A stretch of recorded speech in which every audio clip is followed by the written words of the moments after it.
Come into the room, family. Come into the room. Welcome. I am the H-Town Vet, and you are welcome to our channel, a place where we will discuss a variety of benefits available to veterans, active duty members, and their dependents. Give us a moment while we check our sound. Come on into the room, family. We're so glad that you're here. Sit back and relax.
We want to thank you for your patience. We're glad that you've shown up. And I get, are you going to show up and show out? That's what we want to know. Today is a special day, as some of you already know. Family, we celebrating a milestone, and we're glad we got our brother in here. We got all my good people. We got, look, I'm going to start at the bottom. We got Backwoods in here. Say, evening, H-Town Vet, North Side. Yes, indeed. You know, it's always good to see you, my friend. Hold on, make sure I got that. Yes, indeed. All right, let's get to it. My brother, the Salty Old Marine, say greetings all.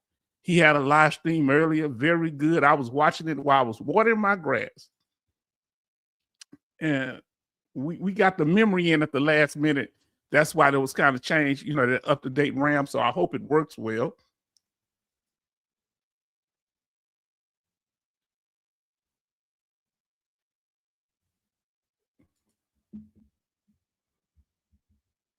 And I hope everything is going fine with you. And we want to know that you're all right, family. You know, we want to do things on the channel that reflects your needs as a subscriber, a viewer, somebody, a veteran. We want to make sure that you're okay.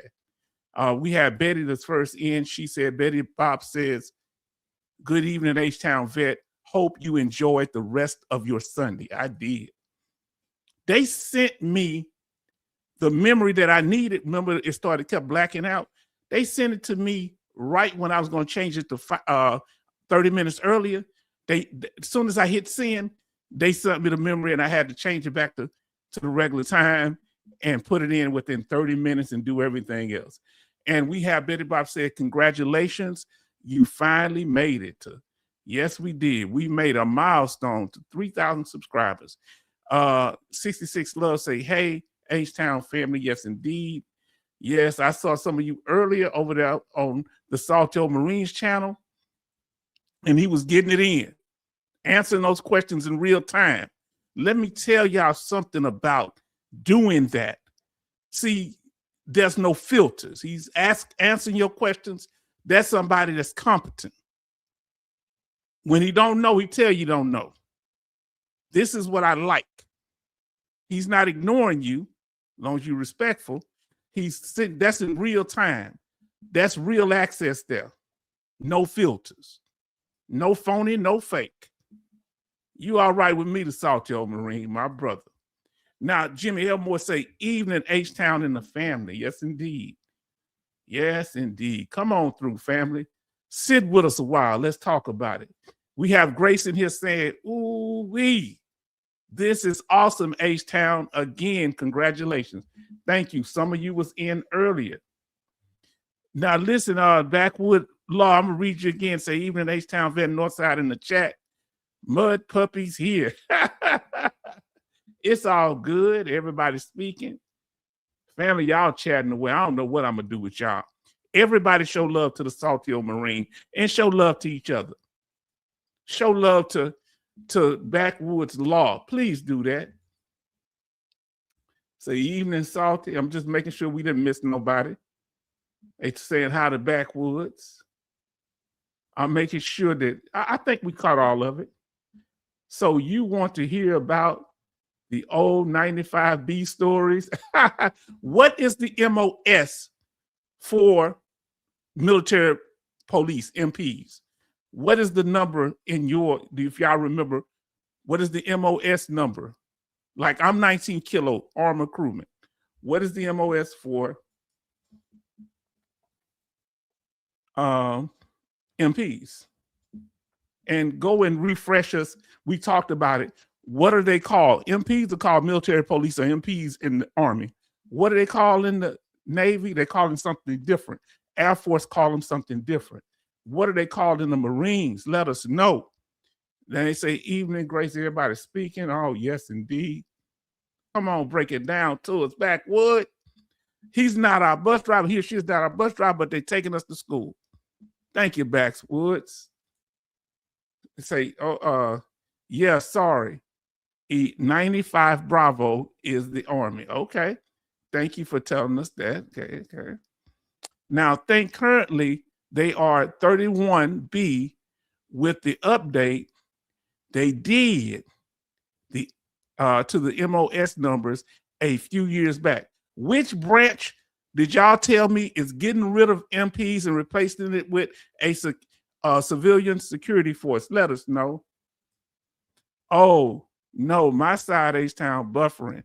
Oh, okay. Anybody seeing buffering on my side? Because I don't see anything, but I know how I go, brother. Restart it if you need to, Charlton.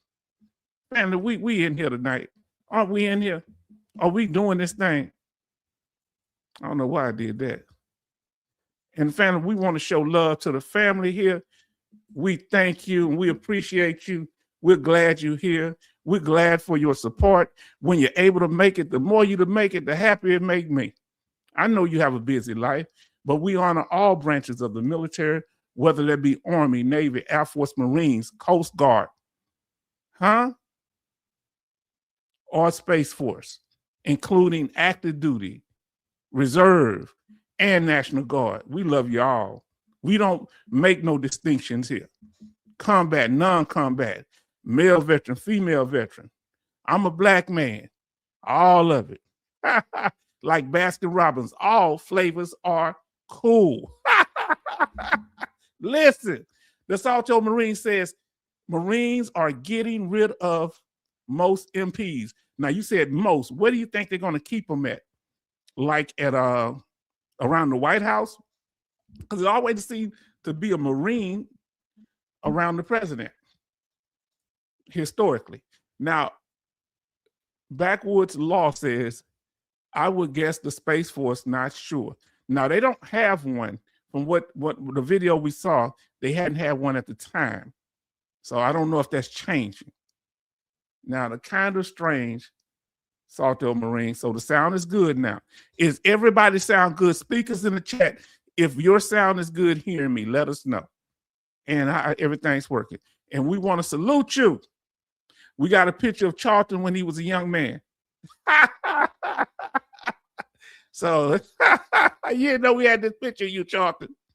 Yes, indeed. This is one of the times when he was sober. Say good now. Mind buffering came back in shipmate. Okay. Yes, indeed. So it's good. Anybody had a clear picture that's been no buffering, saying Lima Charlie, Hotel Mike. Oh, yes. Oh, sorry for missing you. It's moving fast. So I'll get right to you. So Betty says, she sound is good. Okay. Now, we have the Salty Old Marine says Marine MPs are still doing field duty, but less on base gate duty type of stuff. Okay.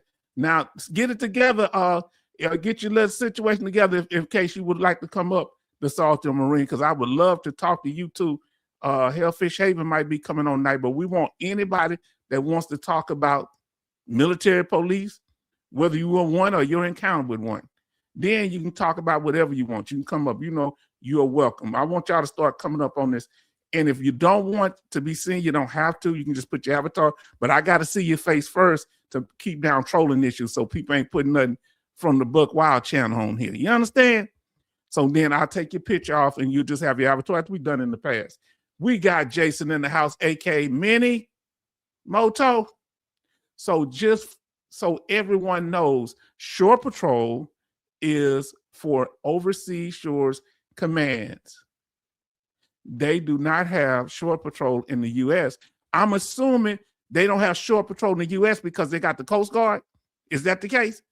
I'm just trying to be logical. I don't know.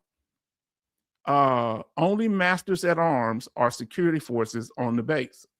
Okay, I'm learning stuff. Now listen, backwoods law say that was most of my duty in the Army, divisional MP, and the 12th ID, 3rd ID, the 82nd is that airborne, and the 101st Airborne Companies, from what I'm assuming you're talking about the airborne. Come on now. What you know about 3rd ID? Family, here, we respect you and we want y'all to understand the rules. Rule number one, you will be respectful to the host and the chat while staying on topic. 2, you will not attempt to network, promote yourself, or a name drop in the chat. This is doing the whole live stream from beginning to end, okay? And we're going to make some clarifications because I think I need to clarify some things to make it, clear, because this happened a few times. So I want everybody to have an understanding. 3rd, you will not divert chat members away from the channel. Just like when you go on other channels, you don't say, hey, let's go over here to H-Town channel. He got it popping. So don't do it here. And let's show respect, right? Now listen. Oh, I didn't pull y'all up. I'm sorry. And then our sister speaking to all the brothers. Yes, indeed. And family. Yep, I was stupid enough to jump out of a perfectly good airplane. Prohibit button in there. That's right. My tender refresh training, refresher training, we did Shore Patrol at Gitmo, Cuba, halted the drunk sailors back to the hauled the drunk sailors back to the ship. You know what, Charlton? You keep talking about you were just security. You sound like you were military police, bro. You arrested people and all kind of stuff. Is that some secret service stuff you did or some secret clearance you had? Now, listen, crashing out, family. We that don't happen as much. We just gonna get you out the paint. Might let you go for the night if you knew. Name dropping, no. Okay, you say, but H-Town, what about if I say, hey, yeah, I'm cool with the Salty Old Marine. I'm cool with Hellfish Haven. I'm cool with a lot of people, right? But when we're focusing on here, like if you go over to his channel, you don't be, hey, H-Town this, H-Town that. You respect this channel or whoever it may be. You respect that channel. I expect the same here. There's a time and a place for everything. But don't be name dropping no time. It don't matter when. Now listen.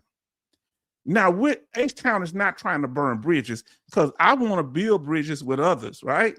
That's not the goal. It's to burn bridges. It's to make sure that we have respect. You understand? H-Town is not trying to burn bridges with others. What H-Town want and is trying to do is respect boundaries. So when what you put in there is to respect boundaries, family. So make sure you know what you're putting in there, all right?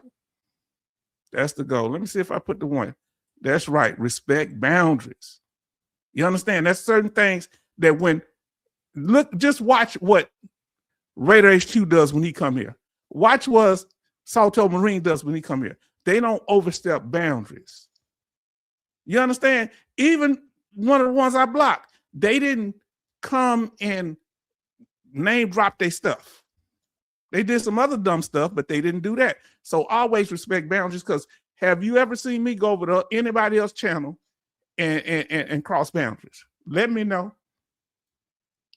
Respect people's boundaries. You know, in Texas, that means a big thing. You might get some a little little pop on you, huh? I don't know why I keep getting these things in there.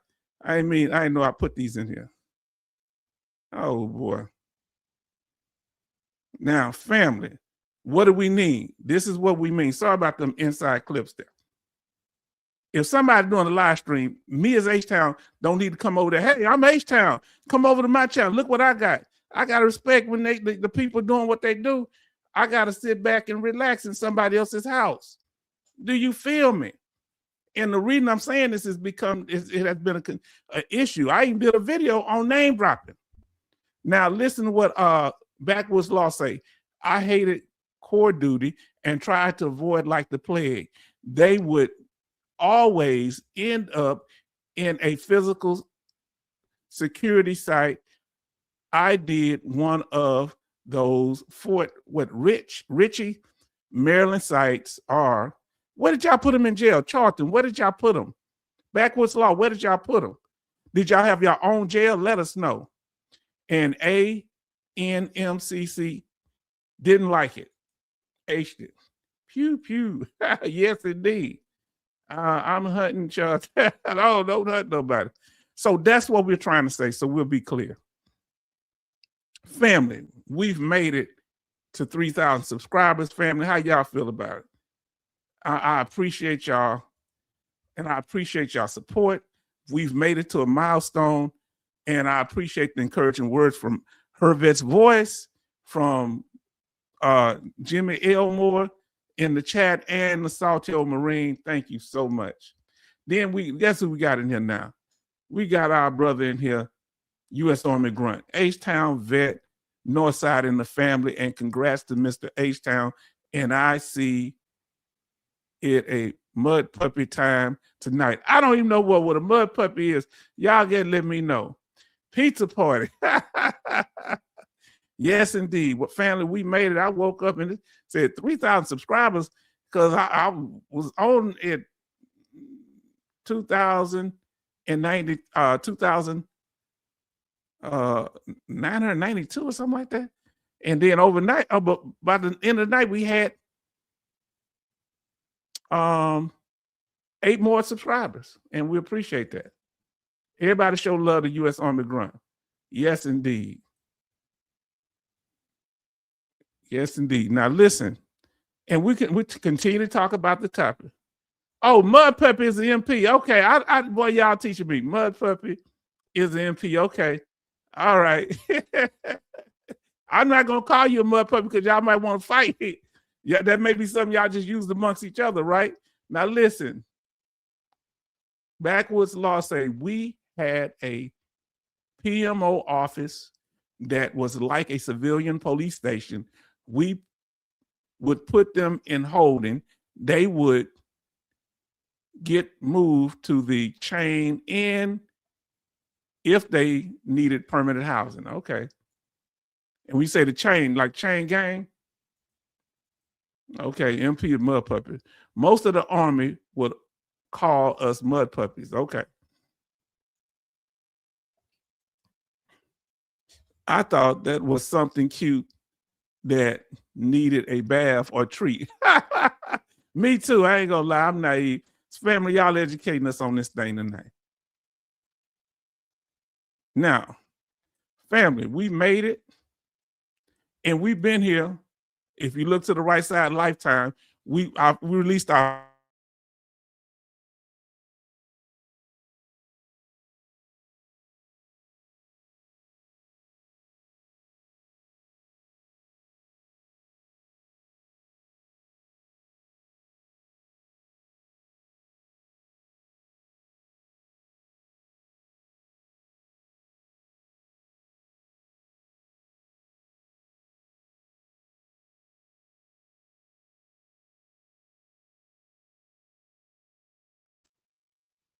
all right. So maybe it has something to do more with than the memory.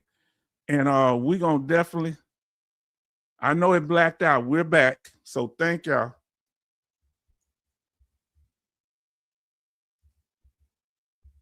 So we apologize about that.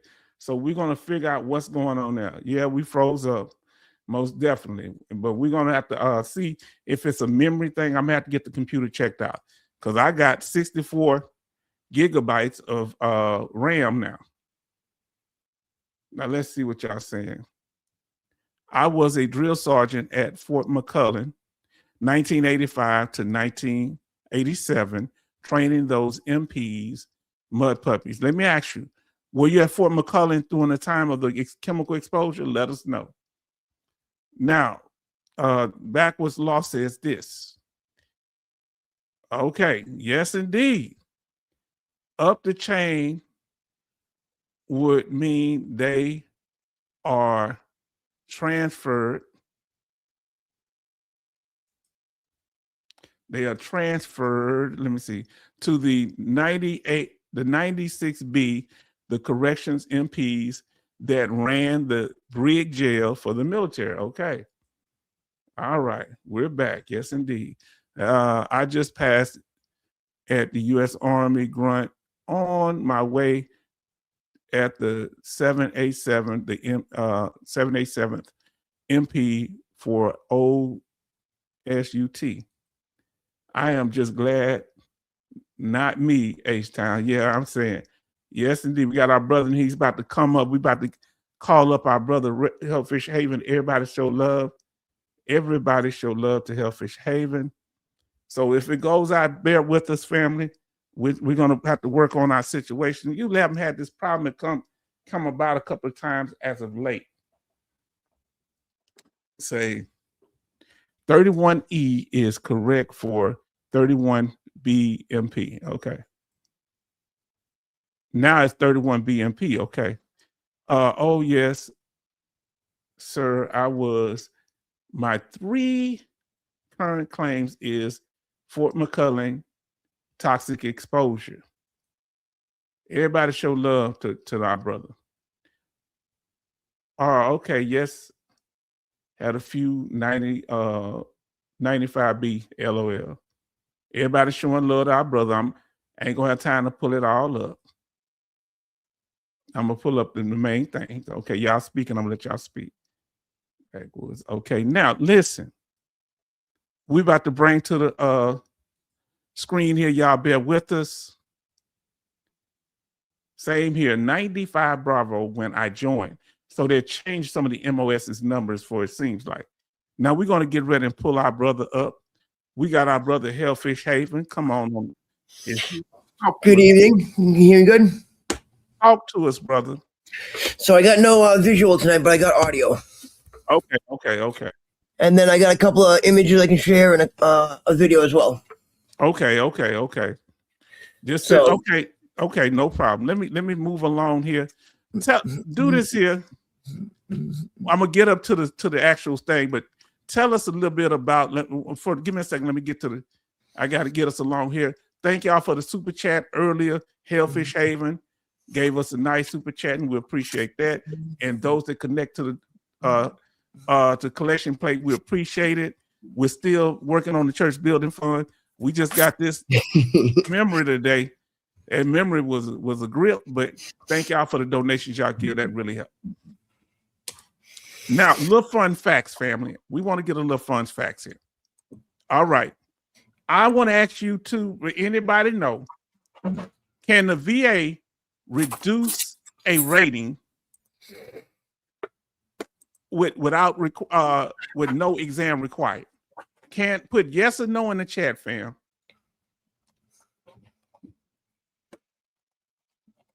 All right. Yes, indeed. Let us know.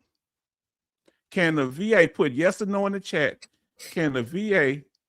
Yes, indeed. All right. Let us know. Yes or no? Yes, you guessing, maybe yes. Can they reduce a rating without sending you to an exam, to a CMP exam? Yes or no, family? We're not even letting you know. Or just letting you know after they done it.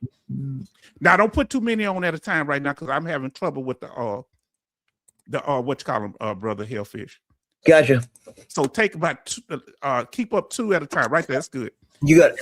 We'll see, because I wish we could have them all up, but it's kind of, then when we take these down, we'll put the other ones up. Good copy. Now, thank you. I'm sorry, brother, that my technology is kind of messed up. Now, Charlton say yes. Betty say yes. U.S. Army Grunt say yes. Betty say yes again. Grace says yes. Now, where did you learn that at, fam? If that's the truth, where you learn that at? Is that true? Let's see. Yes, they can reduce you even in the same rating decision, called staggered ratings, I think. I've heard of staggered ratings.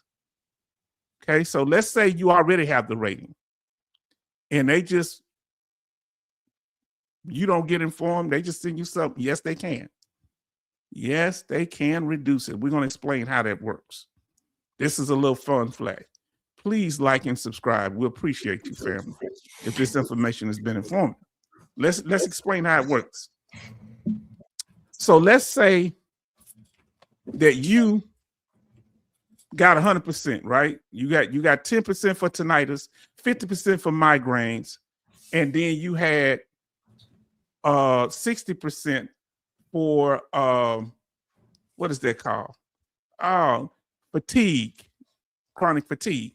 Then you end up getting 100% for mental health, PTSD, panic attack, or something like that, okay? For some trauma you experienced.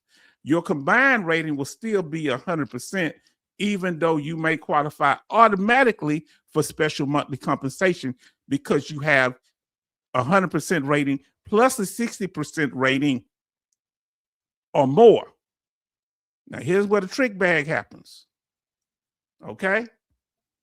Let's say they knock off your 60 and your 10%. What they can do it without telling you. You still got your 100% and your 50%, but they just take off your 60, reduce it to 100, take your 10%, reduce it to 100, or take it away, right? Now you're 150, you won't get special monthly compensation no more. But they can do this. Why? Because it's not affecting your overall rating. You still will be rated what? Your 100% rating will go unchanged, even though it will mess with other stuff. So you might have had 60% for your back, they reduced it down to 40. Different things can be reduced. As long as it don't affect your overall rating, they don't have to send you to an exam. Okay? Please comment on the topic, subscribe, and thanks for clicking that button. Learn by experience. They did it to me in 1998. Wow. Say Raider HQ mentioned it just last night. Yes, indeed. Good. Sorry that any of us have to endure such a cruel thing. It happened to a friend of mine who's actually comes down to stay with me. I helped him get his 100%, and he was like 60% or whatever for his back. They reduced him down. He was either 40 and they reduced him down to 15 or something. I forget how it worked. So you also have to remember the 10 and 20-year rules. Yes, indeed.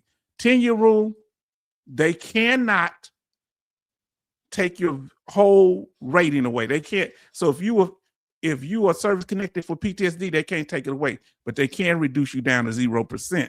20-year rule, they cannot take away the rating period unless they can prove fraud. So remember these things, because the VA be doing little slick stuff behind the scene, and we're about to get in here to this, and we thank y'all. That was our fun flag. Please like, share, and subscribe, and click that notification button. Let us know in the chat if you got your notifications tonight. Put a bell emoji.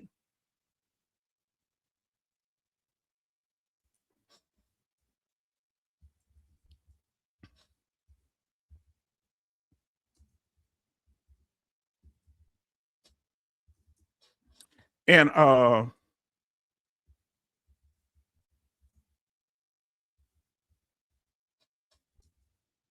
now, listen to what, let's get to it. I am here and I got it this time. Okay, now listen. So family, let's do it. Now let's get on topic, family. Okay? And the topic for tonight is, all right, we're going to be talking about military police, regardless of the branch of the service. And we have our brother in here tonight, our brother Hellfish Haven. And our sister said she was stalking me. So you got playing in the back. Cut off your, mute your playback. You might be watching it at the same time. Yes. And our sister said, H-Town, I stalk you, maybe life makes life easy. Now, did you have any stalking cases, brother? Hellfish Haven, tell us about your service as being a military police. Let us know, brother. So I started out, joining MP right after 9/11. Enlisted in December 2001. Went to basic training July that year after I finished high school. Yes, sir. MPs do one station unit training, so you go right from basic right into AIT the next day. So you same drill sergeants the whole time. Okay. So, we started out in August. We went right through to January because they sent us home for Christmas exodus for 13 days to come back for 10. Okay. So now who is that on the screen right there? You know that person? So that is me there. And that was my first time I got to do Law and Order. We were in Germany in Grafenwehr. You was in Graf? Yep. Oh, Grafenwehr, I love. They had a when I was in Graf, they had a what do they call that ice cream place? Baskin Robbins there. Did they still have that Baskin Robbins there or not? Yep, and a Taco Bell. They got a Taco Bell. And what about that movie theater? Yep. Wow, listen. So we tried to shoot golf balls over the movie theater when we did the cannon in the morning. Do they still have the rooms with no furniture in it? It's like a barracks, but it's nothing else in it, but metal walls and a concrete floor. Do they still have those there? Yep, that's where we had to stay. See, so I know what I'm talking about, huh? Mm-hmm. I've been to Grafenwehr and Hornsfeld because I was a tanker. Now listen, been a while since I saw a turtleback humber. That's what they call them, turtleback. Now, what type of vehicle? First, we're gonna get to you. I'm gonna ask you this question first. I'm gonna get to y'all statements. What type of vehicles that you in right here? So that was our patrol vehicle for the we had 3 guys on shift. We had a patrol supervisor who was a staff sergeant, and then we had the 2 lower enlisted, a specialist, myself, a PFC. Okay. And so we each of the lower enlisted, we had the Jeep Cherokee, and the patrol supervisor had a Dodge Caravan.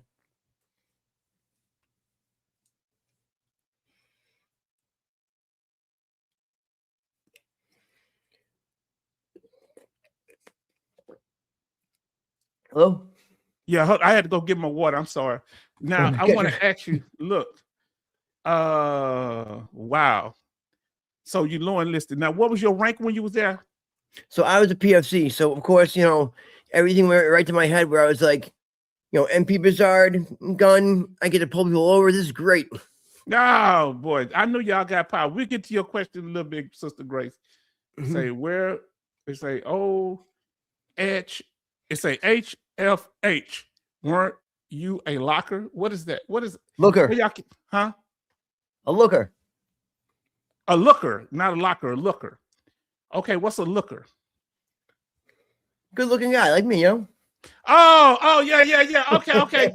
Okay, Betty's talking about, okay, that's a female thing. Yeah, okay, I take her word for it. I don't look at men's like that, okay? Backwood Law say, oh man, you're a poor soul. You were at Grafenwehr as your station. Ouch. Yep. We were there, and I used to go to the skeet range to take a little nap sometimes during the 12-hour shift. Wow. We're talking to our brother Hellfish Haven. I don't know why our names are not up there. Our names should be up there. Give me a second. Let me see. Can I make sure that our names are up there? I don't know what happened. Because it should have the banners on there. We do apologize. But we with Hellfish Haven and H-Town Vet right here. And we're trying to catch up on the chat. Yes, indeed. Now, we don't have no problem if it's Hellfish Haven, Raider HQ, or if it's the Salto Marine. Those people are welcome here, and they welcome you. No problem with that. That's not name dropping. That's part of the family. They interact on a constant basis, unless I say otherwise. Now, listen. 66 Love says I probably seen both of you over there in Grafenwehr. I was there in the 80s. I was there in 1989, 1990. Okay. Now, I was there in 2003. 2003. Wow, boy, that takes we had VS Golf and what's called what Swankford. I forget the name of it. Swankford with the third ID. And we have Neil Step. He said happy. He say, hey, vet family. Yes, indeed. Now, what is that VW Golf? What is that? You don't know? It's a vehicle. It's okay. It's like a jet, but smaller. So Kev say, I was stationed in Grafenwehr in 2002 to 2006. Were you there during that time or later? Yep. So, Kev, they used to have these things called gotchas. If you left your vehicle unsecure, you get a little note and it said, gotcha. If I was a thief, I would actually steal something from you. But we're just the MPs letting you know to secure your vehicle. And a copy would go to you in your car. A copy would go to your first sergeant. And a copy would go to the desk sergeant. Oh! And my desk sergeant bet me one day I couldn't get 50 of them. So by lunchtime, I had 100 of them. Oh! God dog. Man, were you over in housing too? Did they have housing there for dependents and families? Yep. On base. I didn't know that. Huh? There was on base housing and off base. Yeah, I didn't know they had all that there. So Betty said, hello, Neil. Okay, let me see. And they glad to see you. They say, hey, Hellfish from brother Neil Step. Let's see. They say LOL. LOL. He's laughing. 66 Love. I would not be shocked. MP is only a regiment run into people all the time. Yes. What was the highest ranking person that you pulled over, brother? I pulled over 1 star. What? Are you out of your mind? Listen. No, unacceptable. You can't pull over a 1-star general. And he had the placard in the window too. The nerve of you. So as an MP, your power comes from the provost marshal, and the provost marshal is a 2-star general. So usually the base general is a 1-star general, a brigadier general, right? Yep. So, but the power of an MP is given to you by a 2-star. So the classic line is, "Don't confuse your rank with my authority." What? Do you hear? Yeah. You see this guy? He looked like he weighed $105 back then, but he's sitting there 142, soaking wet, soaking wet, and he's out there. Do you hear that? Pulling over 1-star generals. Have your attitude toward our brother Hellfish Haven changed? That was too much power in the hands of one man. Now listen. Say better about it. Say jealous. Okay, say okay. Now listen what Backwoods Law said. Oh man, you are giving us a bad name as MPs. Now HF Hellfish what Haven. Is that? Oh, that's you. Now Hellfish Haven always heard I had to make the quota for the provost marshal office. That's the 2-star general. That's the provost marshal office is where like the authority comes from, and the higher headquarters for us. Oh, you too much. Let me tell you, Backwoods. Do you feel guilty? Listen to what Backwoods Law did. I pulled over our 2-star's wife. Is that within the rules? Look at he ain't saying nothing. They gave him too much power. Listen, they did it. I was a PFC, running wild. Can't say, wait, your building was besides mine. Yep. Oh, okay. Backwoods. I didn't see the housing because we was out there where those concrete buildings were I was telling you about. Say, okay, now I say, oh, you're going to say, backwoods law. Do you remember the provost back in the day in Germany? Is that what the provost, is that what they meant to say there? Okay. Now he said, I was in the HET unit besides your barracks. What's the HET unit? Let us I don't know know what what HET that stands for, but I know it's HET. Okay, you know what it is though, yeah. Oh hell. We had a major in Schweinfurt. Swineford. Yeah, Swineford. I keep forgetting how to say that. Now listen, okay. Okay, flickering my eyes. Okay, they flirting over there. Let's see. Grace say, y'all two are crazy than crazy. And you look, so what was your thing? Did they try to ever use, well, I'm a one-star general. How did they respond to you? Or was it their driver? So I would pull people over, and like sometimes you like try like I had a colonel, a full bird, that tried to put me in a position of attention when I was pulling him over. Mm-hmm. And I was like, I can't, I'm under arms. Like I've got a live firearm on my side. I can respectfully tell him that I can't. Like, and so like you wow. So when you have a live firearm in the commission of your duties, they cannot put you at attention. Yep. Or parade rest or whatever. Wow. And like so same thing like in the chow hall, we had to keep our headgear on because it lets everybody in the chow hall know that you're under arms. Now, wow. Listen, Backwoods Law say she ran the gate at Con Barracks, so I had a 45 out. Wow. Yes. I remember they were saying at one base, I think it was Fort Hood, a spouse didn't have ID to come back on the base. She said, oh, you know who I am. And she ran in there anyway, and she lost her base privileges. Wow. Now listen, Betty say, good, I am glad you pulled them wives over. I would have helped you write them up. Now, I want to ask you, let me catch up on this here and say you should have thrown that one, I guess that one-star brig in the brig, that one-star general in the brig. Okay. Heavy equipment truck. Okay, heavy equipment truck. Were they Hemmets? Tell me if they were Hemmets. We call them Hemmets. Now listen, no, the officers were always polite, okay, with Backwoods Law.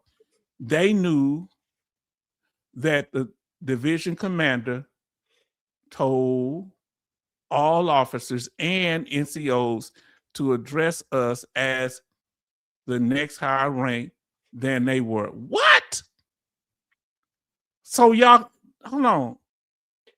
And did you know that you a military outrank them? working dog Huh? is actually a rank higher than its handler? Say that again. So when we have MPs that are canines, 31 kilos. And so the dog is actually a rank higher than the handler because you work for the dog. Uh-oh. What? Yes, indeed. Hold on. Let me get this right. And he's got to slide to that. Hold on. He's telling me that the dog outranked the handler. Yep. So this dog outranked, what was usually the breed of the dog? The Belgium, what did it begin with, M? I can't, Mastiff or what? Or something. I can't pronounce it. It was the Belgian, like, that, whatever he is. Let me, so y'all never had German Shepherds? No, not where we were. Okay, so LOL. She got a slap on the wrist. But she got stopped. All the canine officers, if they were a sergeant, what's that? What kind of sergeant is that? Staff sergeant. I forgot that. Oh Lord, I can't forget. E6 that is. Okay, staff sergeant. Then their canine handler was a PFC. It was sergeant first class. Oh, sergeant first class. Okay. Hold on. The dog outranked the The handler, yep. Handler, why? Because you work for the dog. The dog doesn't work for you. You work for the dog. Do the dog sometimes knows it? Absolutely. So family, we have. Hold on, let me say something. We have Hellfish Haven in here. He has his own channel. Please go over there. What's the name of your channel, brother? It's just Hellfish Haven. So at Hellfish Haven on YouTube. Okay, check that out. And he was an MP. What rank did you start off as an MP? So I started off as a PFC. When I joined, I was a PV2, and then it was the 6 months before I shipped out. So I got a stripe at MEPS when I headed to basic. Okay, and when you left being a MP, what was your rank? Sergeant first class. I got medically retired. Medically retired as a sergeant first class. So family, that's why y'all are welcome to come up. We're gonna talk to our brother right now, though. Hellfish, did you have a live magazine in sidearm, as that was after Beirut Barracks 1984? Heard about Beirut Barracks. We before had unloaded arms, 2 magazines on the belt for quarter deck watch. Let us know. Did y'all have ammo in the magazine? Yep, we had in the weapon. You had 15 rounds chambered, and then you had 2 more magazines on you that were on your pistol belt. Now we're gonna get back to the dog here in a second. Let's catch up with the chat. We're gonna get back to the dog. So Betty say backwoods law should have put them in the Briggs and lost all the base privileges until they move to another station. Well, let's get back to what you're saying. We'll get to y'all comments. Let's finish. Let's talk about this. Brother, tell us about the K9. Did you ever have a K9 with you? We had them that were at our base, but never with me. I sent a couple of my guys to K9 training to be K9 handlers, but then the mission didn't dictate that we had it on the job, so they wound up not being able to use it. They just got the fortunate ability to have the school.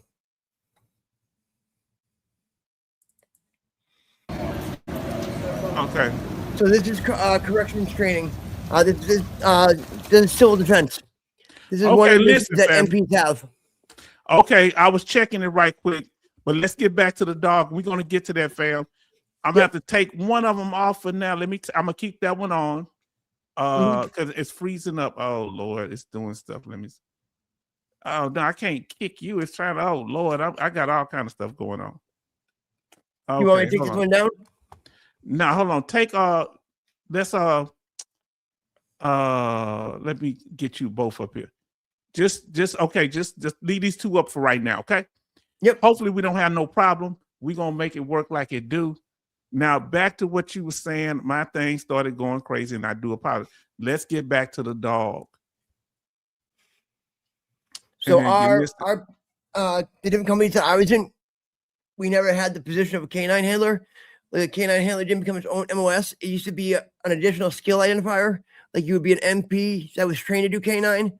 Now you have the job of being a K9 military police is a job that you can enlist for. Okay, but at the time when you was in, it wasn't its own separate MOS. No, it was just an ASI, an additional skill identifier. Like me, I had an ASI for protective service. So I went through PSD school to learn how to do protective service training. Okay. Now let's see. Betty was saying backwards law. Should you have put them in the brig and lose all their privileges until the move to another duty station? So if they had to stay in the brig, who would have to come get them out if they was in there for something minor? So one thing, MPs don't arrest, we apprehend. What's the difference? Tell me what that means. So we take them in, we're not detaining them. We're apprehending them, we're bringing them to the station, and they can be returned to the care of their first sergeant or the commander. Okay, depending on the offense. Okay, so I'm learning something new here. So what you saying is that you don't do this. You don't put people. You may put them in handcuffs, but you're not arresting them. No, we're apprehending them. Okay, so and that in a we say apprehend as some more of being detained if you are MP. Yep. So like, there wasn't like you weren't going to jail immediately if you got detained, like if you got apprehended. Okay, you just being held. Okay, now backwards law. Okay, so we doing that. Okay, we talking about it. We appreciate you on that, brother.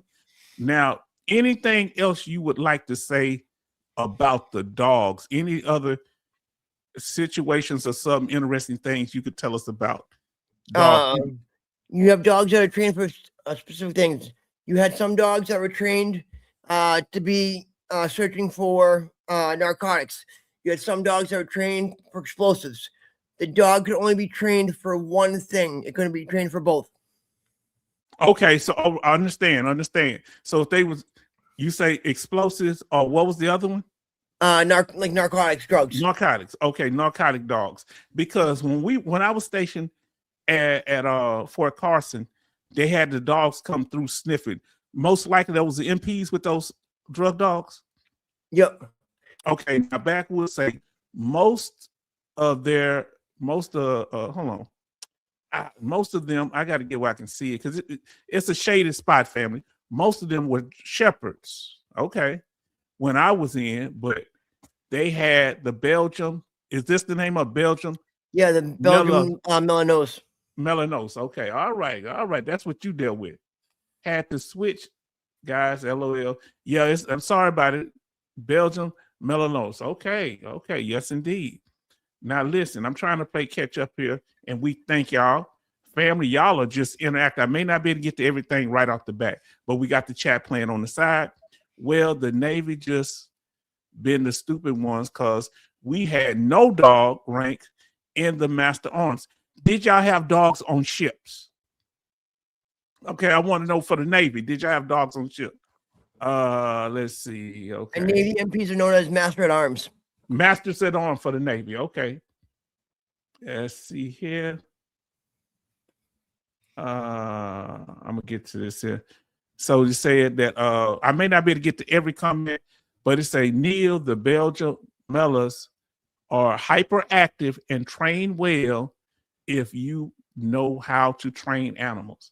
How big are they? Bigger or smaller than a German Shepherd, brother?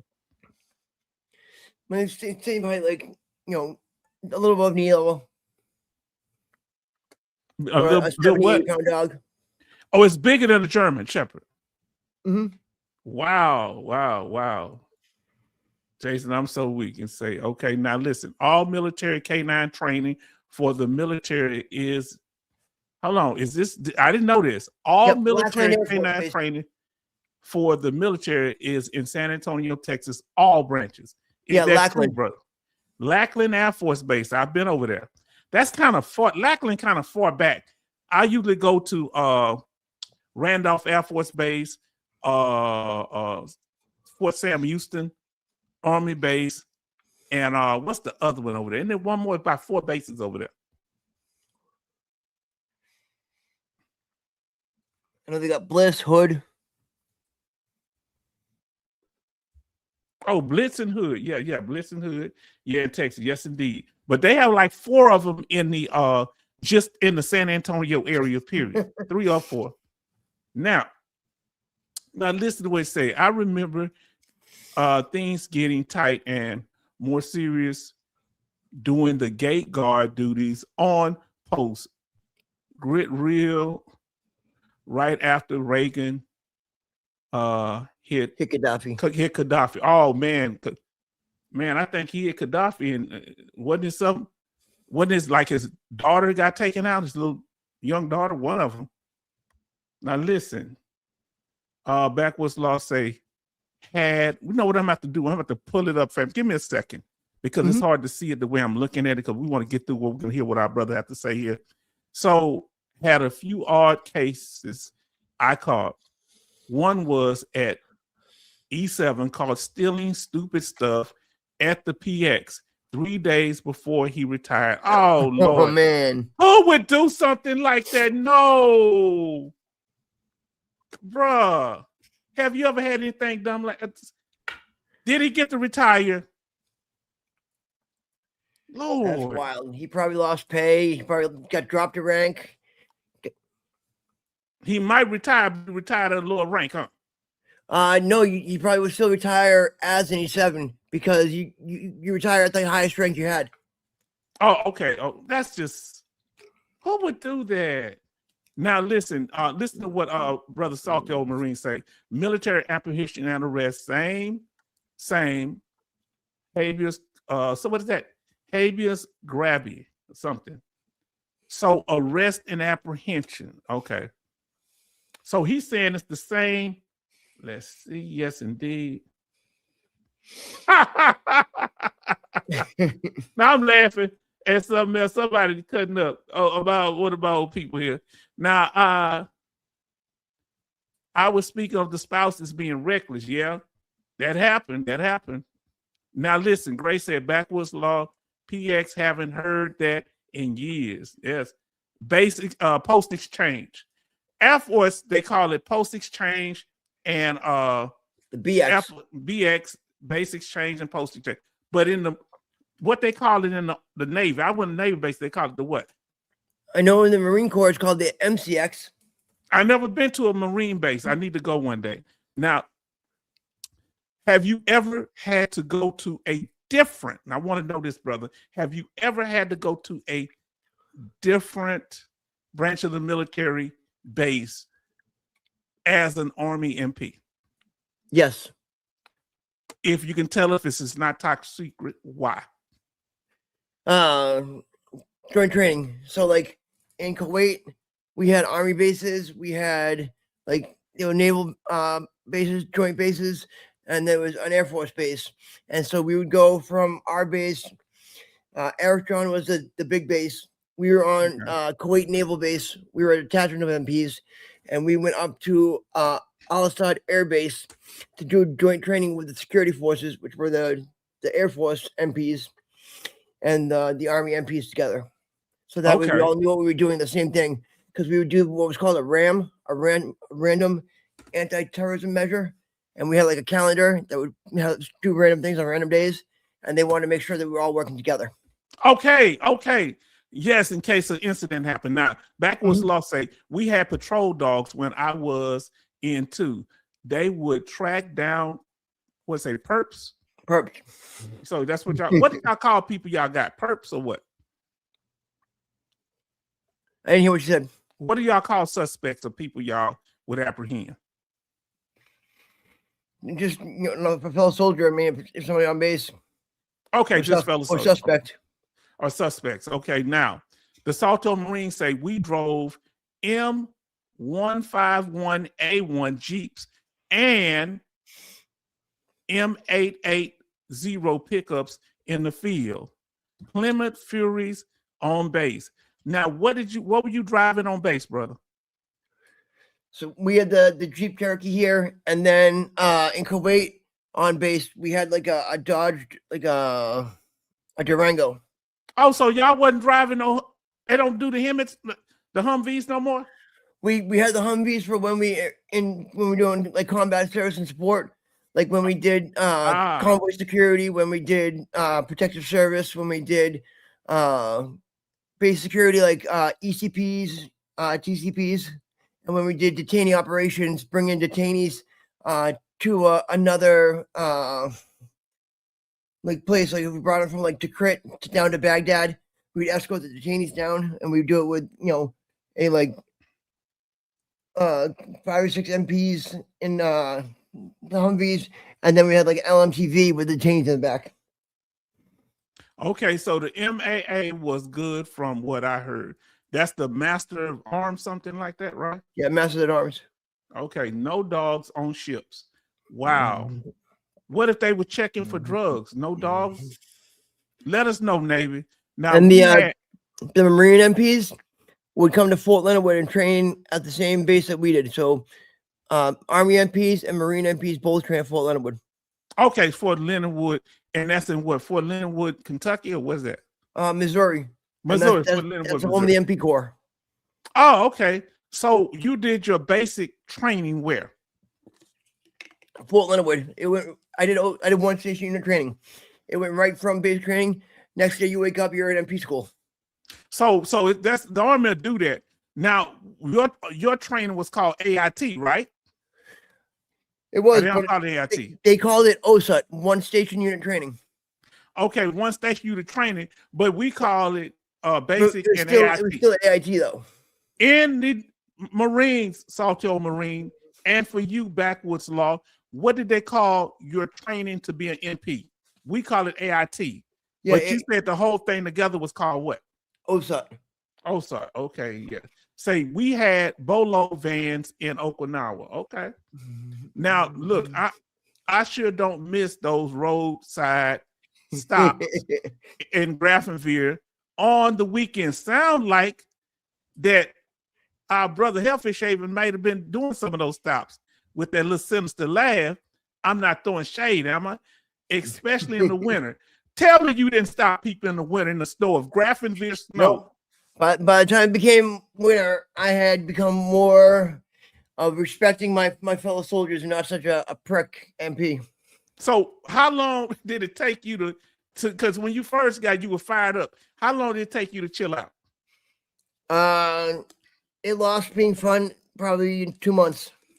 What happened? It's just no fun. Everybody hates you. Because if you do it, you got the power, and if you're using it, then when you off duty, nobody want to deal with you. Yeah, right. Once you make friends with people in other MOSs and other jobs, like you realize that like you're kind of taking advantage of what you're doing and making things unnecessary for other people that are just trying to do what they're doing. And see, because the military is like a town and it's like a family, it can affect the apple cart and the way stuff goes. Now listen, but the ship captain can request a sweep of a ship. Does that include a drug dog, sir? Let us know, Minnie. Now listen to what our brother says. Tarleton say, yes, they, MAA, Masters at Arms, brought drug dogs on the ships, overseas ports. I petted on in my workstation. MAA, Masters got mad. Oh, they got mad when Masters Arms got mad. Why they got mad at Charlton for petting the dog? Because just like service dogs, you're not supposed to pet them. I didn't know that. They like Charlton. Charlton look innocent. Charlton probably didn't even smell like alcohol. Lackland is where I went to basic. Have you ever been to Lackland? That's where you got trained, right? No, Lackland is where they do the canine training. Oh, the canine training. I'm sorry. And Lackland is where they do the Air Force security forces training. Yeah. So yeah, I think all Air Force get trained at Lackland, right? Every Air Force member, right? I am not sure. Let us know. I think if that's true, if you in the Air Force, do all Air Force members get trained at Lackland? Now listen to what Minnie said. I'd rather be bitten by a German Shepherd than a Belgian. Oh wow, is it like that now? Family, I gotta catch up. I'm trying to catch. We want to catch. Say he told me, and the PMO guard. What is the PMO? Provost Marshal Office. God told him to do it. He got BCD'd, went all the way up to the U.S. Army European Command staff, was a huge Charlie Foxtrot. What that mean? Situation, I guess. Clusterfuck. Oh, I forgot that. Oh, what? We have potty mouths in the military. Backwoods law, it was no joke. And that's after you went through the gate and inspected by German guards. Did y'all have German guards? Go ahead. So like Kevin's saying there, the Army MPs were not out at the gate. At the gate, you had the German Navy was at the gate. They inspected folks coming in. And then once you were on base, the MPs had control. Okay, we're gonna get through these questions here. We're gonna start answering y'all questions. And I forgot, it's the Naval Exchange. That's right. Mhm. And what y'all say it's called in the military? I mean, in the Marines? It's the MCX. MCX. Okay, I heard y'all, Kev. Yes, Naval Exchange. That's right. Now let's listen. We answering y'all questions now, fam. Now the Salto Marine. As a Marine MP on Okinawa, I had to deal with Air Force knuckleheads at what is that? Caden, what? How you pronounce that? Kadia Air Force Base all the times. Wow. What is that called?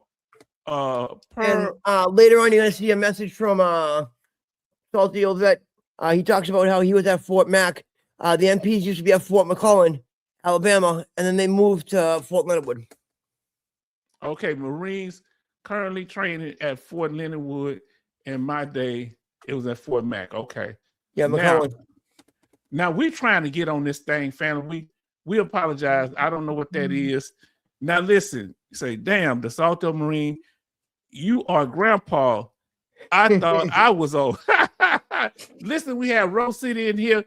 Day say, Rose City, you got about 12 different names. Good evening. This Rose City D. Good evening, H-Town Vet, and salute the chat. Everybody show love to our brother. Then we had a Salty say, I am literally a grandpa. Yes. If you're a grandparent in here, put how many grandchildren you have. Huh? If you're a grandparent, put how many children you have in here.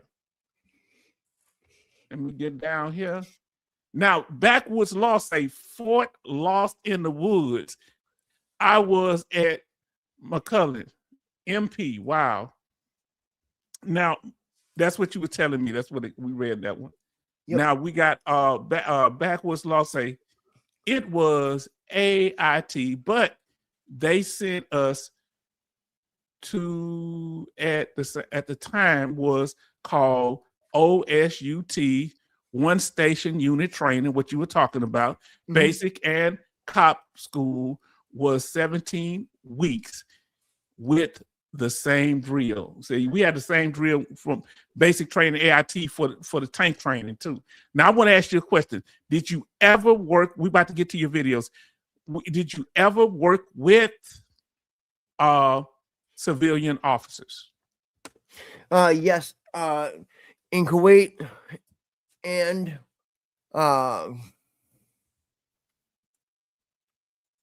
dealing with them at different bases when I wasn't in law and order. Okay. Salto Marine says Marine MP school was just called MP school. Okay. Now, U.S. Army Grunt say, I train a lot of Marine MPs at Fort McCullen. It was fun having Army and Marine marching together, LOL. That seems different. Do they march differently? Backwards Law say, not supposed to pet the working canines. Okay. That Backwards Law, no one told me. Ignorance of the law is no excuse, Charlton. Now listen, I'm gonna tell Pastor Dougie about this, and you have to go and do a confession to him. Now, I like German Shepherds. Okay, what's your favorite dog in the chat, family? My favorite, I love German Shepherds, but if I could have one, it'd be a Blue Heeler. Let us know. What's your favorite dog, brother? So my service dog is a black lab and a greyhound mix. Okay, that's your favorite dog. Yep, Jose, my service dog. Oh, that's your service dog. So that's your favorite dog. Okay. Now Backwards Lost Shepherd will still break your bone in your arm. I prefer neither as I bite. You out of control. Now listen, let's see. Please like and subscribe, family. Careful now, Salty old Marie. Y'all something else. Now, let's see here. We trying to play catch up. We doing good. Now, Backwards Law say at our divisional basis, we had the grunts normally 1/15th infantry guys on the gate. If they needed us, they had a panic button to hit that would lock down the gates, and we could come with the lights. Now, let me ask you a question. Did y'all have any kind of panic button or way if something y'all got into distress that y'all could deal with? So Betty has one grandchild. U.S. Army Grant has two. Now, So let us know. if you keyed your mic 3 times and you didn't say anything, that was a distress. Oh, so that was your distress call. Do you remember the Salto Marine? What was your distress call when you were in? Betty said we have 18 likes and 11 watching. Say, let's see what else. Salto Marine say, I have a daughter, one grandchild. They live in Palestine, Texas, the home of the great running back. What's his name? Adrian Peterson from Palestine, Texas, but between Dallas and Houston. But yeah, I'm from the Houston area. Yes, indeed. Palestine, Texas. I have one child. I have one daughter. If you don't mind saying how many children you have, brother? I have one daughter, 4 years old, Emily. Emily, I remember her. She popped on with us. She got the personality. You need to put her in commercials and stuff. She has she's been here before. This ain't her first time on earth. She has a grown person personality. She has a wonderful personality. Kevin said, yes, I was an AIT instructor and we shared our training facilities with the Marines. Okay. At Fort Leonard. Okay. I like mutts. Our dogs are rescue dogs. A lot of veterans like rescue dogs and stuff like that.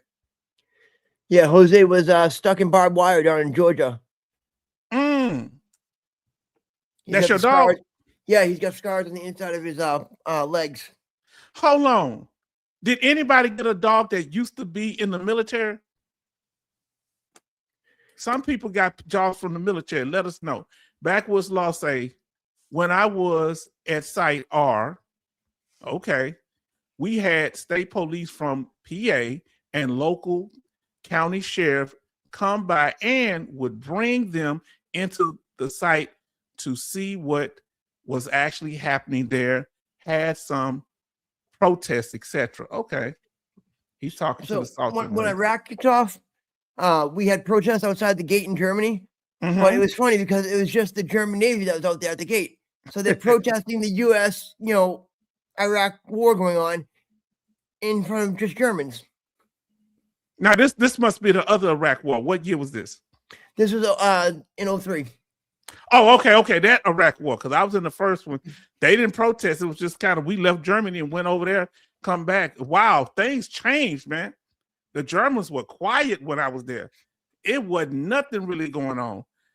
Jimmy Elmore say, Great Dane, that's your favorite dog. What is your favorite, what you got? As a boy, I had a mixed German sector female lady. She was so nice. What would she mix with? Now, Backwoods, something BRB had to get some life juice. Okay. Lifer juice. Okay. Now, Salto Marine say officer down or officer in need of assistance. Everybody come. Let me ask you. So enlisted would be called officers. Y'all would be called officers. And he's saying in the Marines, they call the MPs officers. What did y'all refer to yourself? You were a military police soldier. Soldier. Okay, in the Army is military police soldier. Now, brother, we're gonna pull this up. Hopefully, I'm thinking about the one with the helicopter. Let's pull that one off and we'll go into the which one? Let's try it. I hope it don't do no crazy stuff. Now let's see. Hold on, let's see. All right. Now, what is going on here, brother? Let us know. So on my first tour in Iraq, like I said, I got the additional skill identifier D7 for protective service detachment. So I went to protective service school. We learned how to, protect a principal and do evasive driving. And so this was the team here that protected the general, and these were the crew chiefs that worked the Blackhawks for the general. So if we had to go anywhere in Iraq that was 2 hours, we would convoy. If it was more than 2 hours, we would fly. So y'all like a special unit. Were you in this? Yep. Are you in this picture? Yeah, top left. Top left. That's you. Man, Look at that little old guy over there. I mean, they had to put rocks in your pocket to keep you from blowing away. Tell me the truth, brother. I ain't picking on you now. Yes, I am. Listen, by officer down, he talked in civilian terms. That is what it is called when I'm an MP. When down or when in the poop up to his neck and needs help. Okay. Now, okay, brother, take that one down. Go ahead and say what else you need to say about this first. Go ahead and say what you guys. So that was our mission there, was to protect the general, do convoys. When he would fly in the Black Hawk, sometimes we'd, have to set up like a he steals these from the land. And like the job for that year that we were there was solely just to protect him. Okay. Now, were y'all like an attachment for the generals, or did y'all help several generals? So we had one general that we were assigned to. He was our boss for the year. And at one point, the CG's team got fired, and we had to take over both generals. Now, what's the CT? He rehired the commanding general. Oh, he got fired. Yeah, his PSD team. He fired his team. Okay. And then do you know why? A couple days later, he brought them back. Oh, okay. He got mad at him. Okay. Yeah. So, any of the have you ever had you ever been part of a security detail? Any of the MPs in the room? Let us know. Now, what is PSD duty? That was always a fun time. You know what PS? Protective service detachment or protective service detail. Oh, okay. Okay. Let us know, Salto Marine, if you ever did that. If you still here, let us know. Backwood, okay. What did you like about it the most? Did you like anything about it? So that one was nice too, because like we got to you worked as like your bosses, making sure he didn't embarrass himself. You made sure he got places. You made sure he was safe. And then at first he was like, "All right, I'm gonna carry my M4," and we're like, "Sir, you've got 9 guys around you. We all have guns. You don't need to have an M4. No. If something happens that you need a weapon, you can just take one of ours because we're probably dead." What'd he say? Did he laugh or what'd he say? He laughed, but he's like, "All right, then I want a 9mm at least." Because he's still military. You don't understand. If they got to him, it's too late anyway. Yeah. Yeah, that 9mm. So we said I was a tanker. So we had 9mm. And then when we explained to him when shit happens, if we have to hit him in the stomach and throw him in the Humvee and get out of there, that was our TTP was to do that. Wow, look at this, man. Now look, so Salto Marine say I worked for Lakewood PD in Colorado after I got out. So I used 10 code and civilian police code interchangeably. We have Benny in the room. Everybody show love. Say H-Town Vet and in the chat. We're talking to our brother Hellfish Haven, who was actually an MP military police while he was in, and we have several. So was Salto Marine and Backwoods Law. Fan, we having a good time here. Now, everybody show love to our brother. Now, listen, Backwoods Law say personal security detail. Okay, we had to pull it for our division CG. Commanding General. At the change of command, pulled our entire MP company into it. 250 MPs watched his back. Wow, that's like a whole, almost a company, right? Or more. Now, Salto Marine say, I guarded Cheap Trick and Happy Days crew. Oh, he's talking about the actual group. You ever heard of you ever heard of Cheap Trick? Yep. And the Happy Days crew, when they came to Okinawa with the USO, fun times. Yep. Many we stories. had Toby Keith come to ours. Toby Keith? Yep. Toby Keith came to yours. Did you meet Toby Keith? Don't you jive me. Did you meet Toby Keith? I did. I'm going to load that video up in the queue instead. I'm not as good as I once was. 11.99. Okay. Wow, there's some interesting stories. Yeah, I remember James Brown was over there. They shot the vehicle he was in, the helicopter. They said, Mr. Brown, he said, I ain't worried about dying. He said James Brown was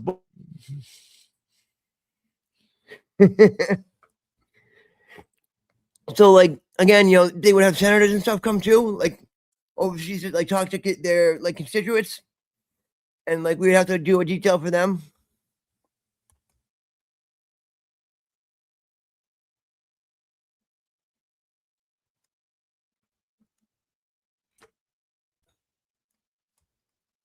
Thank y'all. Sorry about that. Look, we're going to do one of them at a time. Take your photo down right there of the helicopter if you're through with that. Are we still doing that one? All right, because it's freezing up. We're going to do one at a time. We have 20 Gotcha. likes and 20 likes and 16 watching, I think you said. Now, listen, we apologize. We're still working on our computer system, so please forgive us. And it ain't your fault, brother. I've been having problems, period. Now, listen, yep, it was our entire company, Third ID. I think I was in the Third ID in Colorado. The broken television? Huh? The patch was the blue and white square. We call it the broken TV. No, I had the one with the arrows going 4 ways. I was in the 4th ID. 4th ID. I'm crazy. The 4 lost lieutenants. Yeah, with like the 4 also going 4 directions. I think they used to say. We drove in from all over Central and Southern Germany to do it. Yeah, I was actually in Hemetz when I first got to Germany before I went to a line unit. So we have 20 likes and 16 watching. Thank y'all, family. H-Town shocked into silence. Yes, indeed. Wow, man. Cheap Trick was a good group, man. Now, we only had 8 MPs that were PSD school. What's PSD school? Do you know? And you may not know they training. Protect. Oh, so you have to go to a certain school to be in protective service training. Yep. You had to go to school for that. Okay. So we had to walk around with the something general. What's Commanding that? General. Commanding General. So I'm learning these terms. Now, what did you learn different in that school from what you did in AIT? We learned how to drive from the passenger seat. What? Like if the driver got shot, you learned how to take over and drive from the passenger seat. I want to know, Salto Marine and whoever else in here, that you did some kind of security detail like that, or Backwoods Law. What did you learn how to do that was different from your regular training? We also learned how to like ram cars. Like if a car is facing a certain way, how you ram front or you ram rear, depending on the last way the vehicle's moving. And after Beirut, what happened there? I don't know if you was alive. You may have been young back then, but I was a child, and it was rough when the Marines, somebody ran that truck into there. Are y'all set up to deal with people that are coming in with a vehicle that's loaded with explosives? Yep. At the ECPs, everything's a serpentine now, and you have like the dulls in the ground, the little circle cement things that come up. Mm-hmm. Everybody gets searched underneath with the mirrors. Okay. Now, what is this image you have here? So this year, we did static site security for Dr. Alawi. He was the first prime minister of Iraq. Okay. Oh, and you were actually there in Iraq. Yeah, I did 3 tours in Iraq. Okay, so is this a neighborhood? Yeah, Dr. Alawi's house was over, to the right there behind the trees. And we had to do a dismount patrol of 2 blocks around his house every hour. My Lord. And who are these ladies walking? They have permission to be in there? They just lived in the neighborhood. Everybody that lived like 1 block around him was vetted. And then once you got 2 blocks out, it was just, anybody that lived around the area. Okay, now tell us, let me catch this in what our brother said, and I'm going to ask you more about that. Backwoods Law say everything was focused on protecting someone. Defensive driving had to learn security formation. Let me see. Like a diamond drill, like how to walk with the principal. Okay, gotcha. Formation to cut off lines of sight, to take out the projectile, think of Secret Service, USSS ran some of it. Yes, indeed. Yeah, Okay. some of the instructors at the PSD school were former Secret Service members. Wow. Look like turkey. Say, ain't it a turkey? Now tell us more about this. How long did you do this duty when you were protecting them? How long? Tell us how long it lasted, what you did. Did it ever get a little hectic doing the security? Was there any attempts on his life? Let us know. So on this tour, we had a rotation going on. Yes, we would do 1 day stack site security. We would Yes, do sir. 1 day QRF, and then we would do 1 day convoy security, Okay. and then we would rotate back. So on these days, we'd have the 2 trucks, and then we would have the guys behind us there that you see at the checkpoint. Those are Iraqi Army. Oh, that was Iraqi. So that's a goat right there. Was he vetted? No, that's a dog. What's that on his mouth? A muzzle? What is this on his mouth? That's actually just the guy kind of next to me. That's his hand. Oh, that's his hand. I thought that was a muzzle because I say that looked weird. That looked like it may have been a goat. Okay. No, the dogs would sleep next to our Humvees, and anytime an Iraqi were coming towards us, they would start growling. Oh, so those were MP dogs. Yep. And what type of dog was that right there, if you can remember? We just call them the trash dogs because they lived in a pile of trash. Hold on. These were the neighborhood dogs. Yep. What people don't know, let me tell y'all something about Iraq. What people don't know, when we were there, dogs would come and be our friend in the middle of a war zone. We had one dog, we named him Scud. Okay, don't get it because they had Scud missiles. You know, we have a very morbid sense of humor as military, don't we? But Absolutely. Scud followed us around until he couldn't no more because we had took off. But he was at us at the site, and Scud was cool. It was to feed him and everything. We had the party. We left him a whole bunch of food and stuff. Scud in the middle of the desert. Now, Salto Marine say, drive from passenger seat. Okay.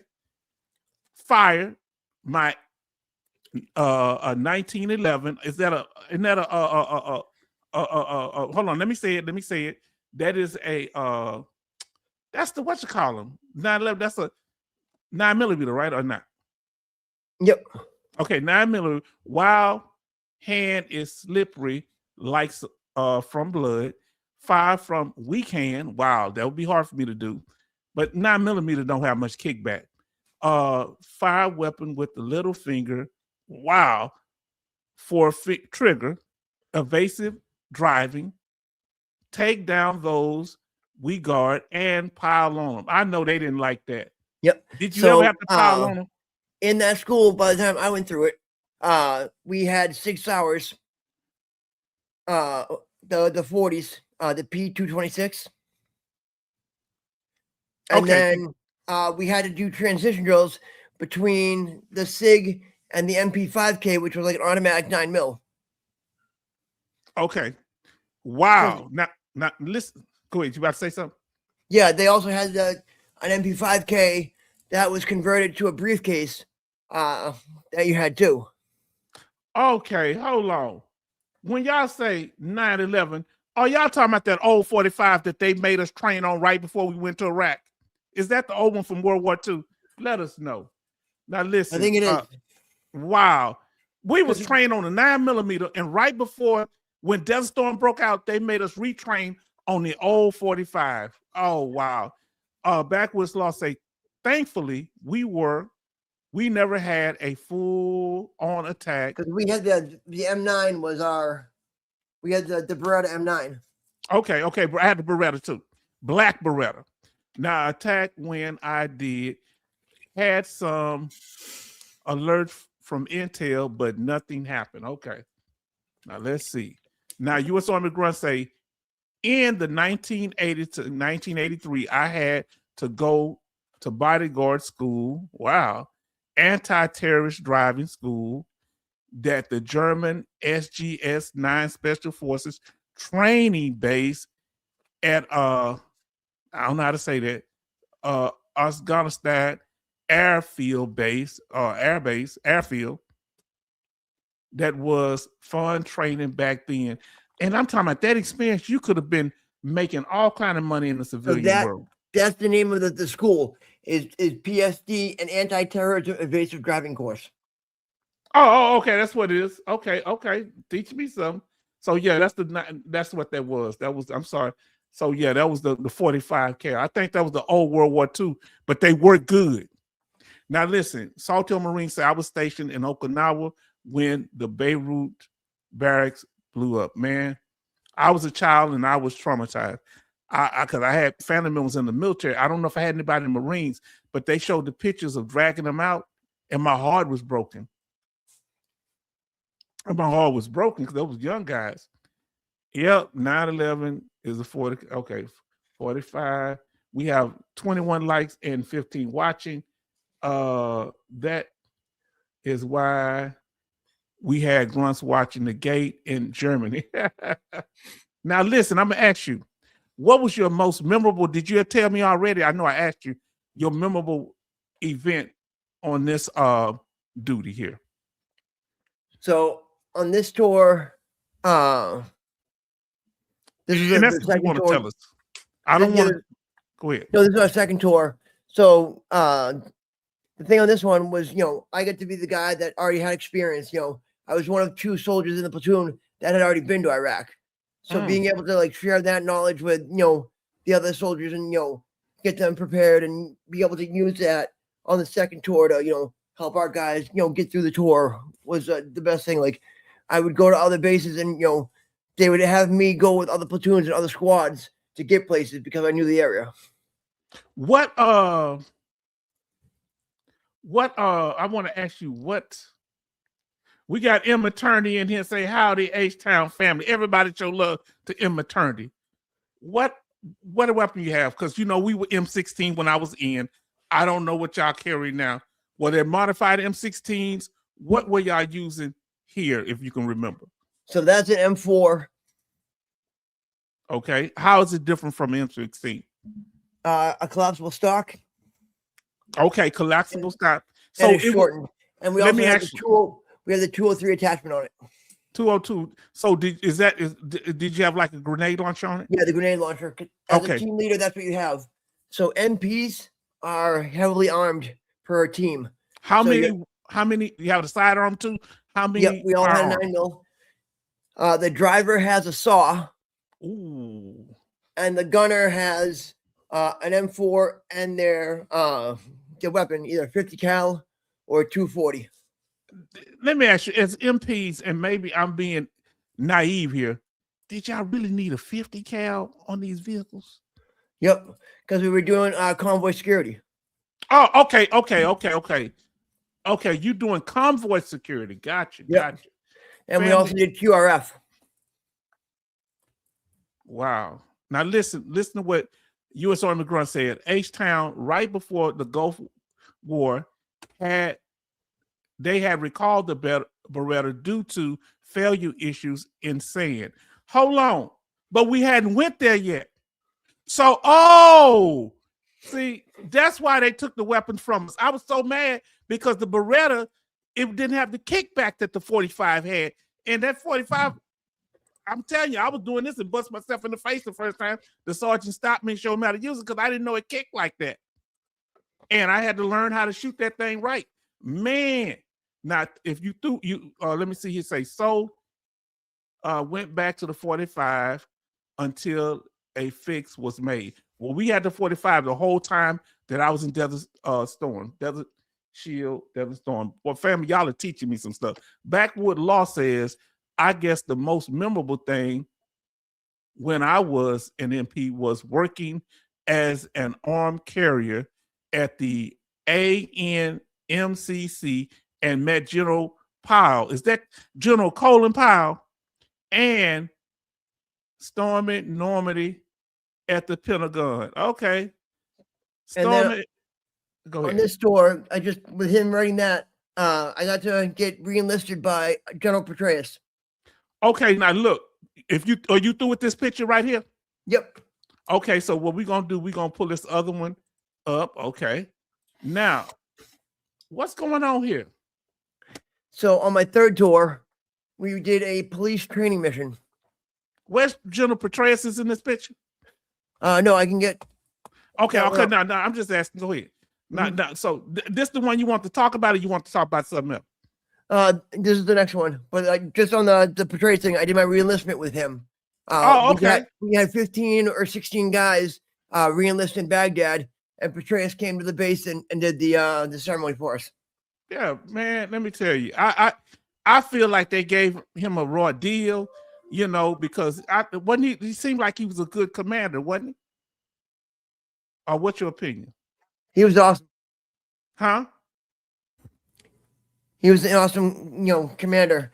He was, always there, and like the surge and like the way that he carried, everything and pushed more people into Iraq to, actually be able to go into an area, secure it, and get, the Iraqis to take over the security instead of the, clear an area, go to the next one, and the bad guys just go back in the area you just were in because nobody's there. Okay. Now, Betty Bob's asks, Hellfish Haven, what does the saw look like? It's the M249. Okay. And it's a like a small machine gun. Okay. Now, is it smaller? I don't know if you know about the M240.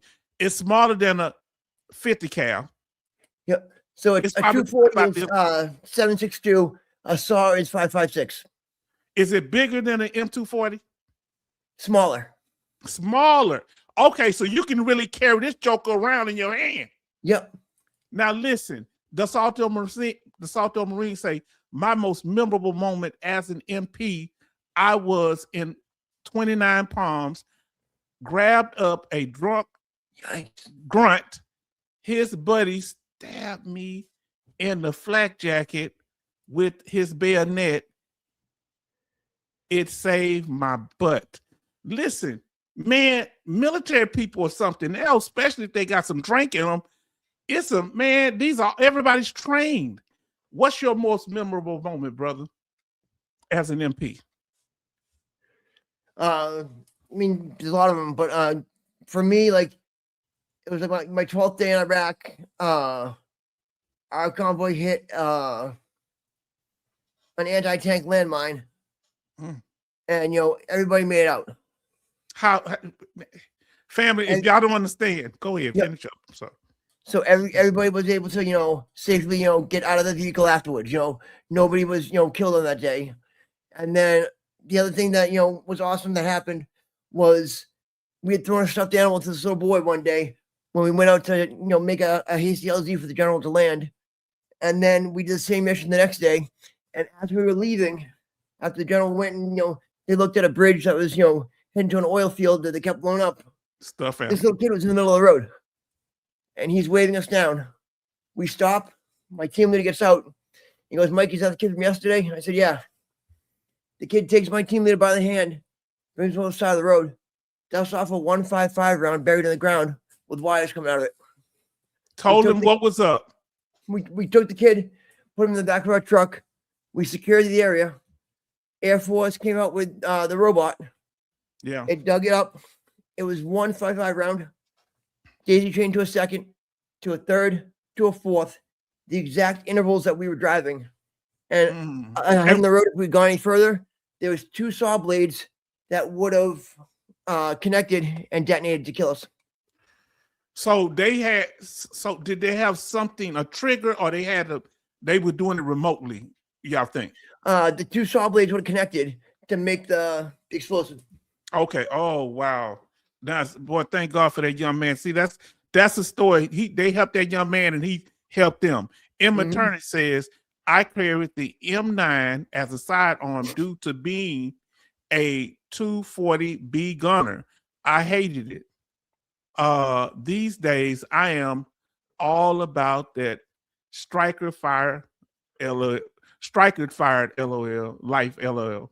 Yep, my first tour, I had the 240, an M4, a 9mm, and an AT4. Oh, okay. Wow. Backwood, you were going to say Backwoods Law. I met and had a letter with Stormy Norman. You talking about Norman Schwarzkopf? That's what y'all talking about on Stormy Norman. I didn't get the meeting, but I met the the command sergeant major that was in charge, he had stitches on the side of his face, man. And he saw us looking at it. Y'all want to know where the stitches come from? He held the mine while one of the soldiers got off, but the thing when he let go with the weapon he had, it caught him on the side of the face. Thank God it didn't blow his head off. From 1983, and he came to West Berlin, LOL. Let's see. Big Red 1 patch. Yes, indeed. Dang, Salty. Trying to play catch up here. Now listen, Backwoods Law said, LOL. See, we were just about 8 years apart. I bet we would have run into each other if it was just a little closer. Yes, indeed. And listen, Salto Marine says the M1911 A1 sidearm, M16A1. That I remember the M16A1 too. We only had one on the tank though. Yeah, and it was like fixed. It was for the loader when the loader got out. We only had one. Everybody else had the 45. Now, main rifle, the M60 Squadron machine weapon, Mossberg, 512 gauge shotgun. Did y'all ever have shotguns, brother? You hear?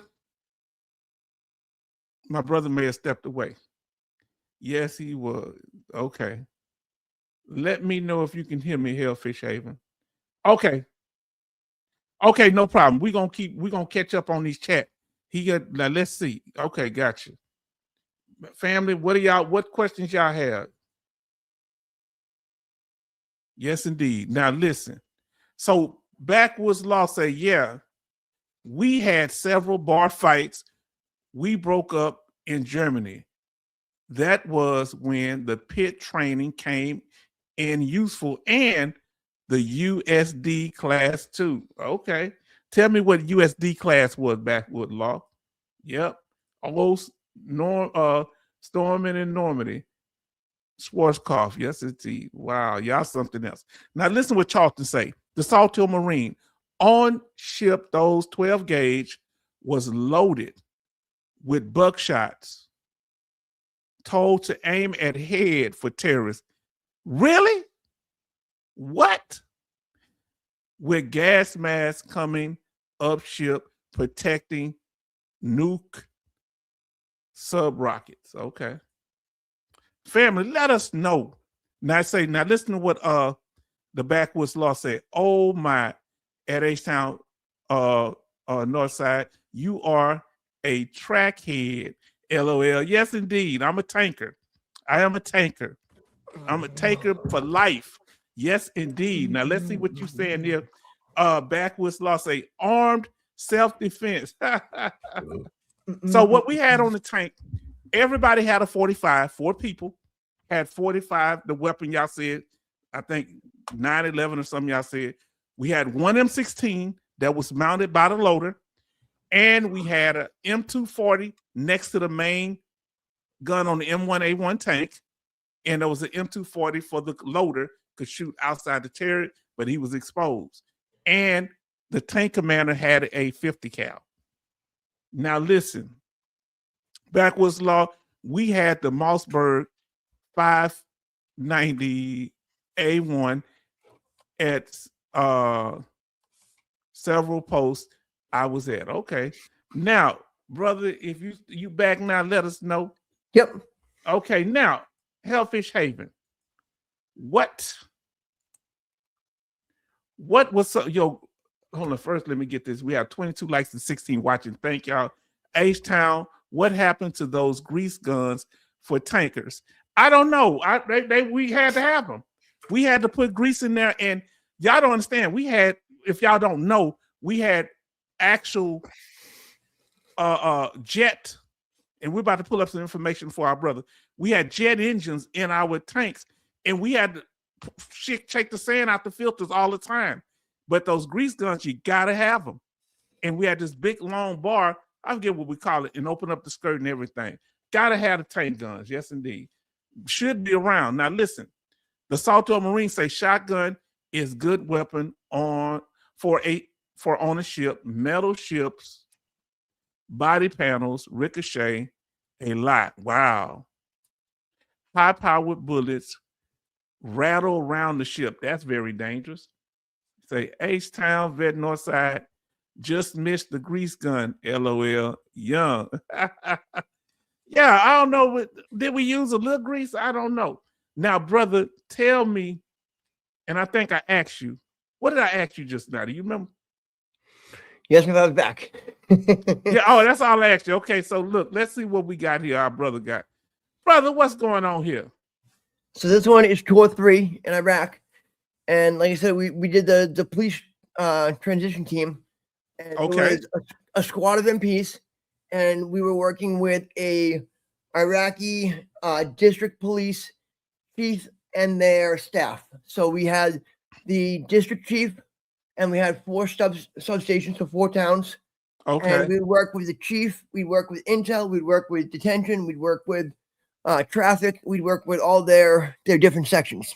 So they were really there were people trying to get the country back stable. Yep. So in 2007, in Anbar province, they had what was called the Sawa, which was the awakening, where the Iraqis said, hey, to get these guys out, we got to start helping ourselves. Okay. He said, okay, y'all had to do that. He said, look, H-Town grease guns for tankers was the 45 caliber machine gun. Listen, let me tell you something. The 45s that we carry, and thank you for the information, Hellfish. Mm-hmm. That as a tanker, if those of you that don't know, if you ever watch movies on combat tankers, we don't get captured. They don't capture us. Have you ever seen a tanker get captured? No. When we pop our head out, that's it. So the 45 is for us to take care of us. Okay, I'm gonna leave it at that. Because if you got to come out the tank, don't know. Look at that movie with Brad Pitt. They don't leave tankers alive. Listen, they'll let pilots that bomb them put them in prison POW camps. You ain't gonna see not a tanker in those, because they feel we're in a big old metal box. They think we're cowards. Now listen, Backwoods Law said, yep. Think they were stripped down Tommy guns, right? Let me see. You say 45. Now when I was in there, we had the M240 machine gun. Now listen, I was a machinist mate on board a ship. This is Benny Gino. Everybody say hi to Benny G. Our weapon of choice was the BFH, big freaking hammer. Oh Lord, look, everybody show love to Benny. Let's say tankers, just the big gun on the tank. LOL. Everything loses to the 120 board. Let me tell you what really shocked me, family. Those, what do you call those big? Those artillery things, that big one, the one that has the stand on them. We had to guard them one night while they shot. That thing shook everything around. That was crazy. Now, brother, how long was you on this duty right here? That tour we did for a year. And, we worked with them. And at first we had guys that had fake rank that Saddam had given them, hey, you're going to be a colonel, you're this. And halfway through our tour, the Iraqis decided that rank didn't exist anymore. So all of a sudden, half of the police department was gone. And so guys that were actually, qualified and trained for the position, came through and were able to, be in. And we started doing different things. We gave them an explosives training class where we blew up a car, and then they did a tactical site exploitation of it. Yeah. So let me ask you this here. Did y'all have any issues with spies? No, we actually had one that this one major that we became good friends with. He actually ran out right before we were about to leave one day, and he's like, Mike. He's like, stop. He's like, there's gonna be 2 bombs on your route home. And he goes, if you guys can provide the jammer, he's like, I'll go get them in my truck. I'm like, okay, just take my digital camera, take a picture of it, so I can write the report back at the base. Now, when they say 2 bombs, or what was it? Yeah, bombs. There were 2 IEDs on the route. Oh, so yes, indeed. He went out there and actually, got the roadside bombs, dismantled it, put it in the back of his little pickup truck. Took the picture from me. And, when we got back to the base, we're looking at it. We see it, on there. And we got a picture of, this guy with a bomb, dismantled. And it was because we had a good relationship with him that he came out and said, stop, otherwise you're going to hit this. So yes. Again, that's good. You build a relationship with people, you respect people, and you never know what will come back in. And yes, that was an embedder with a giant whip antenna on it for the radio. Now, what's an embedder? So, look like you got an embedder in that pick. Now, what's the embedder? Me to talk to the guys in the truck. So, they have the Singars radio. That embedder radio can talk to the Singars. Ah. Wow. Now listen, U.S. Army Grunt says, H-Town, it was called a M3 machine gun for tankers. Okay. Nickname grease gun. Okay. It was in use on the M60 tanks. All we had. Yeah. Okay. So because I wasn't familiar with that when I was on the M1A1 tank, but this is going to trip y'all out. There were some M60s still in use. Guess what branch of the military was using them? Do you think? Y'all want to guess? What branch back in the 80s and early 90s, who was being trained on M60 tanks? See if anybody know. Now listen, backwood law said, right? Huh? Was it Coast Guard? They may have, but the ones I saw was the Marines. It was the Marines. Now let's say, thank God I never had to wear those damn ACU uniforms. That was a mistake. They didn't match nothing. Oh, so it's no camouflage for nothing. This camo was awful. So wow, Marines use the M60 tanks. Yes, indeed. I saw them training in it. Marines. She say Navy. It's possible now, but I know I saw Marines, Navy. Now, anything else you want to say about this picture? Now let's see, singlet tactical. You can, I'll keep it up, but if you have something else you want to say about it, okay, you can pull up. I got another picture that I'm trying to get.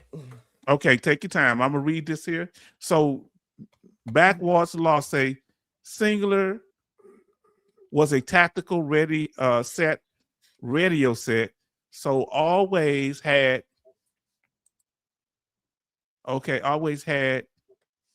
radio contact with your team. Okay, good.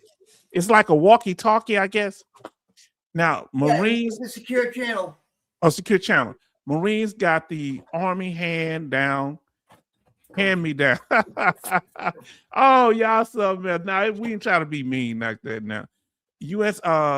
backwards law say we got those in Germany right as I was about to leave in 6 months. Yes, indeed. Now, listen what the Saltillo Marine says. We carried the PR-77 portable radio set. Did you have issues with them blocking? So satellite-based radios, okay. Did you have any problems with them trying to block y'all communication? So it wasn't usually us that was not them the trouble. It was our own stuff that was trouble. Like we had a switch that would shut off communications, and like we would watch like Iraqis that would walk in front of us, and when we put the jammer on, it would stop all their cell phones. Wow. Now, who is this? Is this you? Yep. As an E5, yep. A buck sergeant. Who is this 4-star general you with? That's General Petraeus. No, you can't. No, you wasn't with the man, General Petraeus. Is this Photoshop, sir? What is this? That's me right there. Read? I know he right there. God dog, how did you get to meet General Petraeus and I didn't? I wasn't in at the time. You always do stuff better than me. Why you have to be born after me? Why you have to join the military after me? What did I do to you? I want to know. God dog, tell me if you want to say, anything that he said to you, that's not private. How did you end up in a picture with him? How did this happen? So he was in charge of our reenlistment ceremony. He was the officer that swore us back in. And then he also was talking to us, and he's like, you guys are doing another, 6 years in the service. He's like, at this point, I just want to know my end date for this tour in Iraq. I've been here 22 months. And then it was actually the second time I met him. I met him when he was a 3-star. Back when my general that I was working for, he had General Petraeus fly into Tikrit to meet Toby Keith at the concert. Wow. Look, man. Now, this is the only time you met him? The second time. Oh, that's the second time. Now, brother, he was a 3-star and then once a 4. Any other things you want to say about General Petraeus? For me, he just was a good leader that understood what was going on.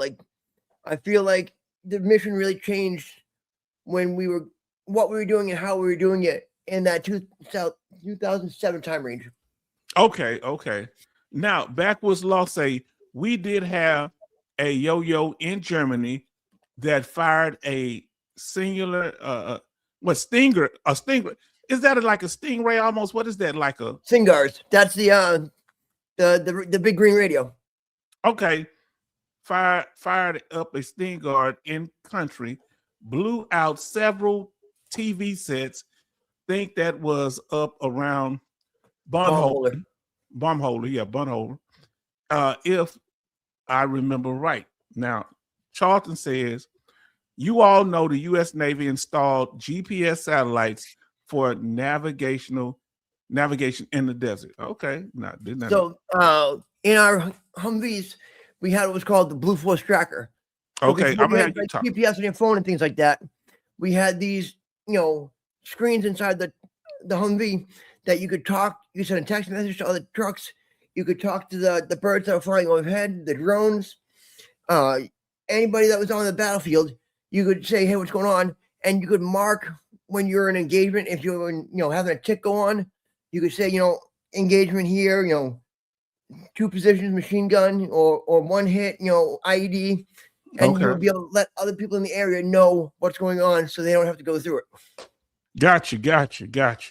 Now, brother, you got anything else you want to pull up on here? Yep. Let me take this. What about the one you had them in the marching, like y'all was doing some type of riot training? What was that? Yep. I'll do the videos now. We'll do one at a time. Okay, yeah, one time. So this was the civil defense training. MPs have a couple of different functions that we can do: law and order, civil defense, detaining operations, maneuver and mobility support, and civil defense. Okay, family, let us know why you was in the military. Did ever a riot break out or a fight in a club with a whole bunch of Marines against Air Force or anything like that? Let us know. Now, our brother says here, MM says deployments around 2006 and 2007 were so awesome. Row was so much better than the later years. Now, what's row? Rules of engagement. Rules of engagement. Okay, I'm not good with initials. Now, listen, we dropped so much CAS. Close air support. Close air support. Okay. Row was different. It was different. Row was different for different units. It 2PP6, 2PP96. Everybody showed love. 2006. Okay, 2006. Okay, wow, y'all with these numbers, y'all used them way more than we did. We used them, but Neil Stepp said, no, never happened while I was at Travis. 1979, 1990. 1979 to 1983. We almost had to go for the LA riots when I was 1991 when I got back from Desert Storm, but we didn't end up having to do it. Now listen, we about to watch our brother show him. We're gonna stay a little bit longer. I'm going to a movie tonight. My daughter, they seeing Spider-Man. So we're gonna watch some more of this here. We're gonna watch a few more. We got time. Tell us what's going on here, brother. So this is a civil defense training. This shows a unit, training and working with a civilian force to be able to work together. Which one is the civilian force? Right there in the black? Yeah, in the black. I believe this is with the southern border. Southern border of what country? I think this is U.S. I think this is Border Patrol. Oh, Border Patrol. Would this be on the southern border or in Canada? Southern border. What year? Give us a round time year. The uniforms are multicam. This is one of my videos. I got this from DVids, the Defense Video Service. Okay. Now listen, Salto Marine say LOL. We had lots of bar fights mostly every weekend. And I'm just tripped out that this man, they put a bayonet on him and he still, you know, we just walked us off. I ain't saying you were traumatized by it, but stuff that we go through, we just like, okay, that happened. Now listen, say, oh, this stuff say you a good dad, H-Town. I try to spend time with my daughter, them, you know. I want to go see the Mandalorian, but we didn't get to see it, but we going to see Spider-Man, but I ain't gonna pout. Now let's see what you got going here, brother. Order to disperse from federal property. You have failed to perform. So you learn the different formations, you learn how to, you know, punch together with the shield, you learn how to take the orders from the folks in the back. You stay together as one line because you're stronger together. Yeah, so they put the hand up so if they push it, the shield don't hit your face. Is that why they do that? Yep. Okay, now he said, we Navy did the civilian unrest in Codas, United States, doing Liberty. So proud. Okay, thank you. Tell us more, brother. We're going to keep playing this here because we learning some stuff here. So, you know, this is where you go. You have the riot shield, you have your baton, you have non-lethal weapons. So we are spread out. So if you have to use your baton, you can use it and have space between the shields, right? Yep, and there's usually another soldier will be behind you to take up the space that, you know, is in between. Now, who are these posts? Border police for the United States? Who are these police? I believe it's the southern border. But they for the United States. Yep. And these are zip ties in their hand. What's that thing that third one has there? Yeah, so you use zip ties because they're quick to be able to detain. Okay. And then when you take somebody in, you literally shuffle them back, and they go through like 8 different people before they get to the detention crew. Wow. Now let's see. We got Backwards Law say it was good to serve as a divisional MP when I was in. We got tons of school to go to. I ended up as a platoon communications NCO, non-commissioned officer. That was a cool school. Okay. So like the divisional MPs, they worked right for division. Otherwise, you had like MP battalions and brigades. Did not know that. Were you attached to the brigades or y'all were your own thing? We had our own brigades. Ah, okay. MM says out there looking like a Spartan. I forget what that is. Flanks. LOL. Flanks. Okay, let's see. Let's just say Spartans. 1, 2, 3, 4, 5, 6, 7. Is that tear gas? Yes. Or smoke grenade? That's OC gas. Oh, that's actually tear gas. Yep. What y'all got on, gas mask or something? They do have a gas mask on their side, that solid green bag. Y'all breathing in this tear gas? Mm-hmm. What the heck, man? Y'all were used to it by now or what? And you have to qualify anything that you have or you use, any of the non-lethal stuff, you have to go through it and use it. Like you get tased, you get, you know, you go through the OC, you know, every certain couple of years. I don't know if they had tasers, the Salto Marine. Were you tased? Did they use the pepper spray on you? I don't know if they had that. What about you? And you go to the bathroom before you get tased. Otherwise, you can pee yourself. Wow. Wow. So, family, let us know. This is out of control. Yeah, don't get tased on the full stomach.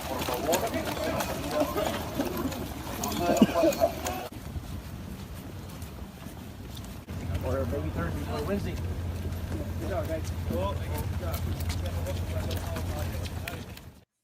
Wow.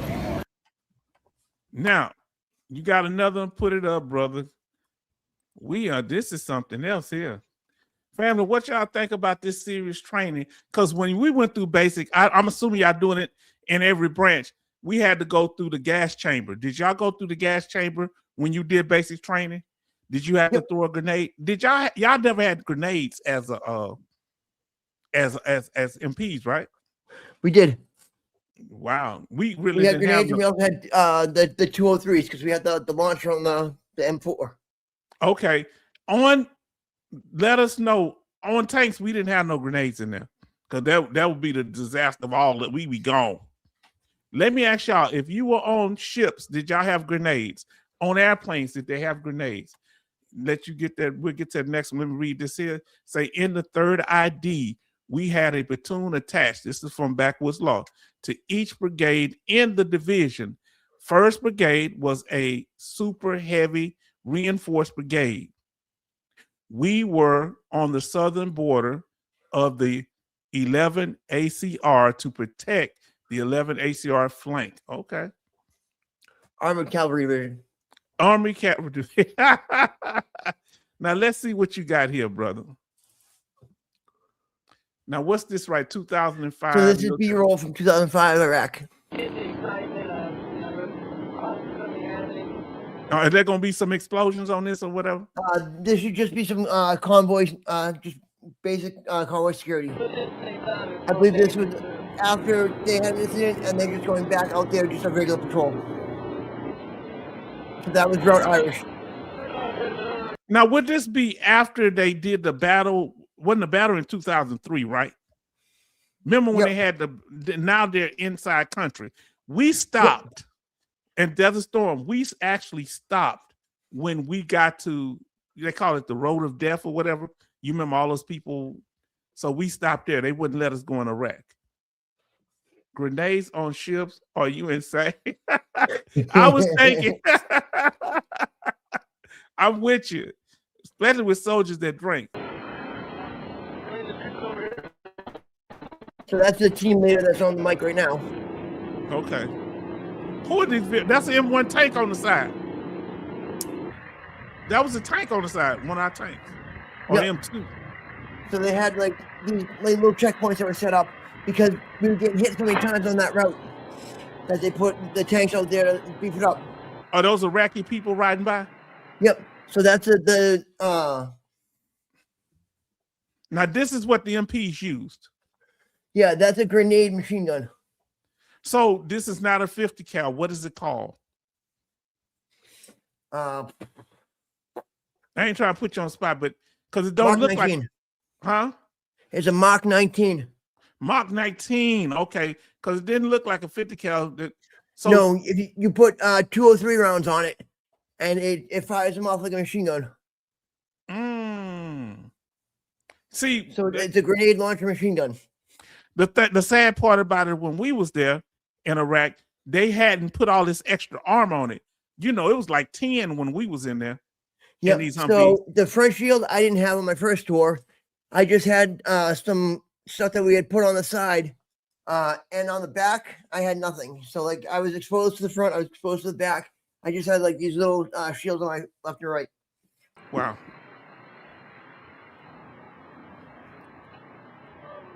So they wanted MPs to all have these, and then they changed their mind. What was those vehicles? Were they amphibious? I don't remember the name of them, but they wanted us to all have those. But are they amphibious? Could you get them with them? They changed it to the MRAP instead. Okay, they changed it. Okay, now our brothers say no taser in my day. I did have to get maced, and we went through gas chamber once a year. Okay. Then we have Backwood Law say we had 264 and second 64th and third 64th armor. Okay. In our brigade, and with 4 battalions of infantry and 4 battalions of field artillery, 3 of the 4th cavalry was our recon screen. The entire 3rd of the 4th Cavalry, all were aviation 2, was a cool duty. Dealing with aviation, I'm assuming you saying Air Force. So you saying, did you tell me these things were amphibious or not? You didn't know? I don't believe so. I think they could go a little bit in, but not too high. Okay.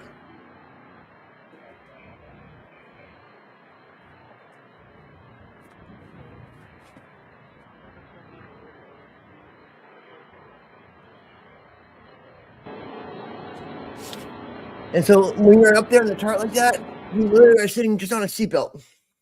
Hold on. Oh, you sitting on a seatbelt, not a seat. No, you just have a strap. They've modified it since then, right? Yeah. Made it. Now they've got like a seat, and it's got two red handles that the truck commander and the driver can pull down, so the gunner drops in case of rollover. Okay, and is it a turret-like thing that it can move now, like a turret? They got like an automatic joystick that turns it now. Because when I was in, you had to put your back into it and spin, and it's probably why I've got a herniated disc L5S1. Yes. You say you got the herniated disc. Which one? Yep. You say L5, F1. F1. Okay. Because I was spinning the turret one day and I dropped down. Okay. It was so like painful. Wow. Now you never had one flip on you, one of the Humvees and then. No, we did not, but our sister company did. We lost a guy because of it. Okay. Now, what do you have now, brother? Let's do a couple of more here. Yep. Take this one down. Any questions, comments, concerns, family? I thank y'all for being patient with us. What was your family? I didn't know they did so much stuff. So we have M said, we sandwiched spare up armor Humvee windows with the turret walls for more protection and see-through protection. What was the see-through protection? The window from the Humvee. You put it up there on the top of the turret. Then they finally, contracted somebody to make them like that. So by the time I got there on the third tour, it was like a big play place up there. You had coverage overhead, you had coverage on the side, and the windows that you see through. Okay. The good old days, right? Wow. 25 likes and 14 watching. Go ahead, bro. In 2004, I had Rumsfeld come, and that's when he told us you go to war with the army you have, not the army you wish you had. And that's when we would go in the tank graveyard in Kuwait and take in any parts that we could to make the trucks safer. And what tanks were they? M1 tanks? They were just a shit ton of tanks in a graveyard. See, family, that's contact with depleted uranium. What people don't realize is, wow. So y'all was exposed to the depleted uranium from these tanks. Yep. Wow. Now listen, backwoods law say that was back in the day when we were set up to face down USSR motor rifle brigades. Okay. Now let's see what you got here, brother. Now I don't know about the music because they flagged me on some music before, but this is in a video. Hopefully they don't say nothing. Because the last time when you had the music at the end, they told me to take it down. They didn't give me no striking number. What is this right here? So this is just a report about our National Guard unit, and just kind of shows MPs working. Okay, I turned down this. Military police with the New Jersey National Guard often conduct high-risk transportation missions while deployed to Afghanistan. Airman First Class Kellen Carr reports. Members of the 508 MP Company are preparing for another ride through the streets of Kabul. During drive missions, they are responsible for getting other service members, civilians, and contractors. If you saw the guy with the black harness on, that's your gunner's with everything they have to look out for in Kabul. It holds you in place in case you roll over now. Okay. Kabul traffic, there's no such thing as stop signs or blinkers, so you always have to be prepared for the worst. We are in Afghanistan and anything can happen. These are the MRAPs. The drive team. What's the MRAP? Mine resistant armored personnel carrier. Okay, mine resistant. Okay. Members of the drive team joke that they are combat taxi drivers, but that's just a small part of their job. People have to go places, still, there's still business to be done, so we're there security and protection. MP is multi-purpose. That's what we do. Airman First Class Kellen Carr, Kabul, Afghanistan. Wow, that was interesting. Now, do you have another one you want to show? I got one more, but it's gonna take me a second to get it if you want to get it. So, family, we're gonna get ready to start closing out here, but we're gonna let us brother show this and any other question, comments, or concern. Let us know about their toxic exposure. The brother said that the depleted uranium what was in our rounds, our Sabo rounds in particular.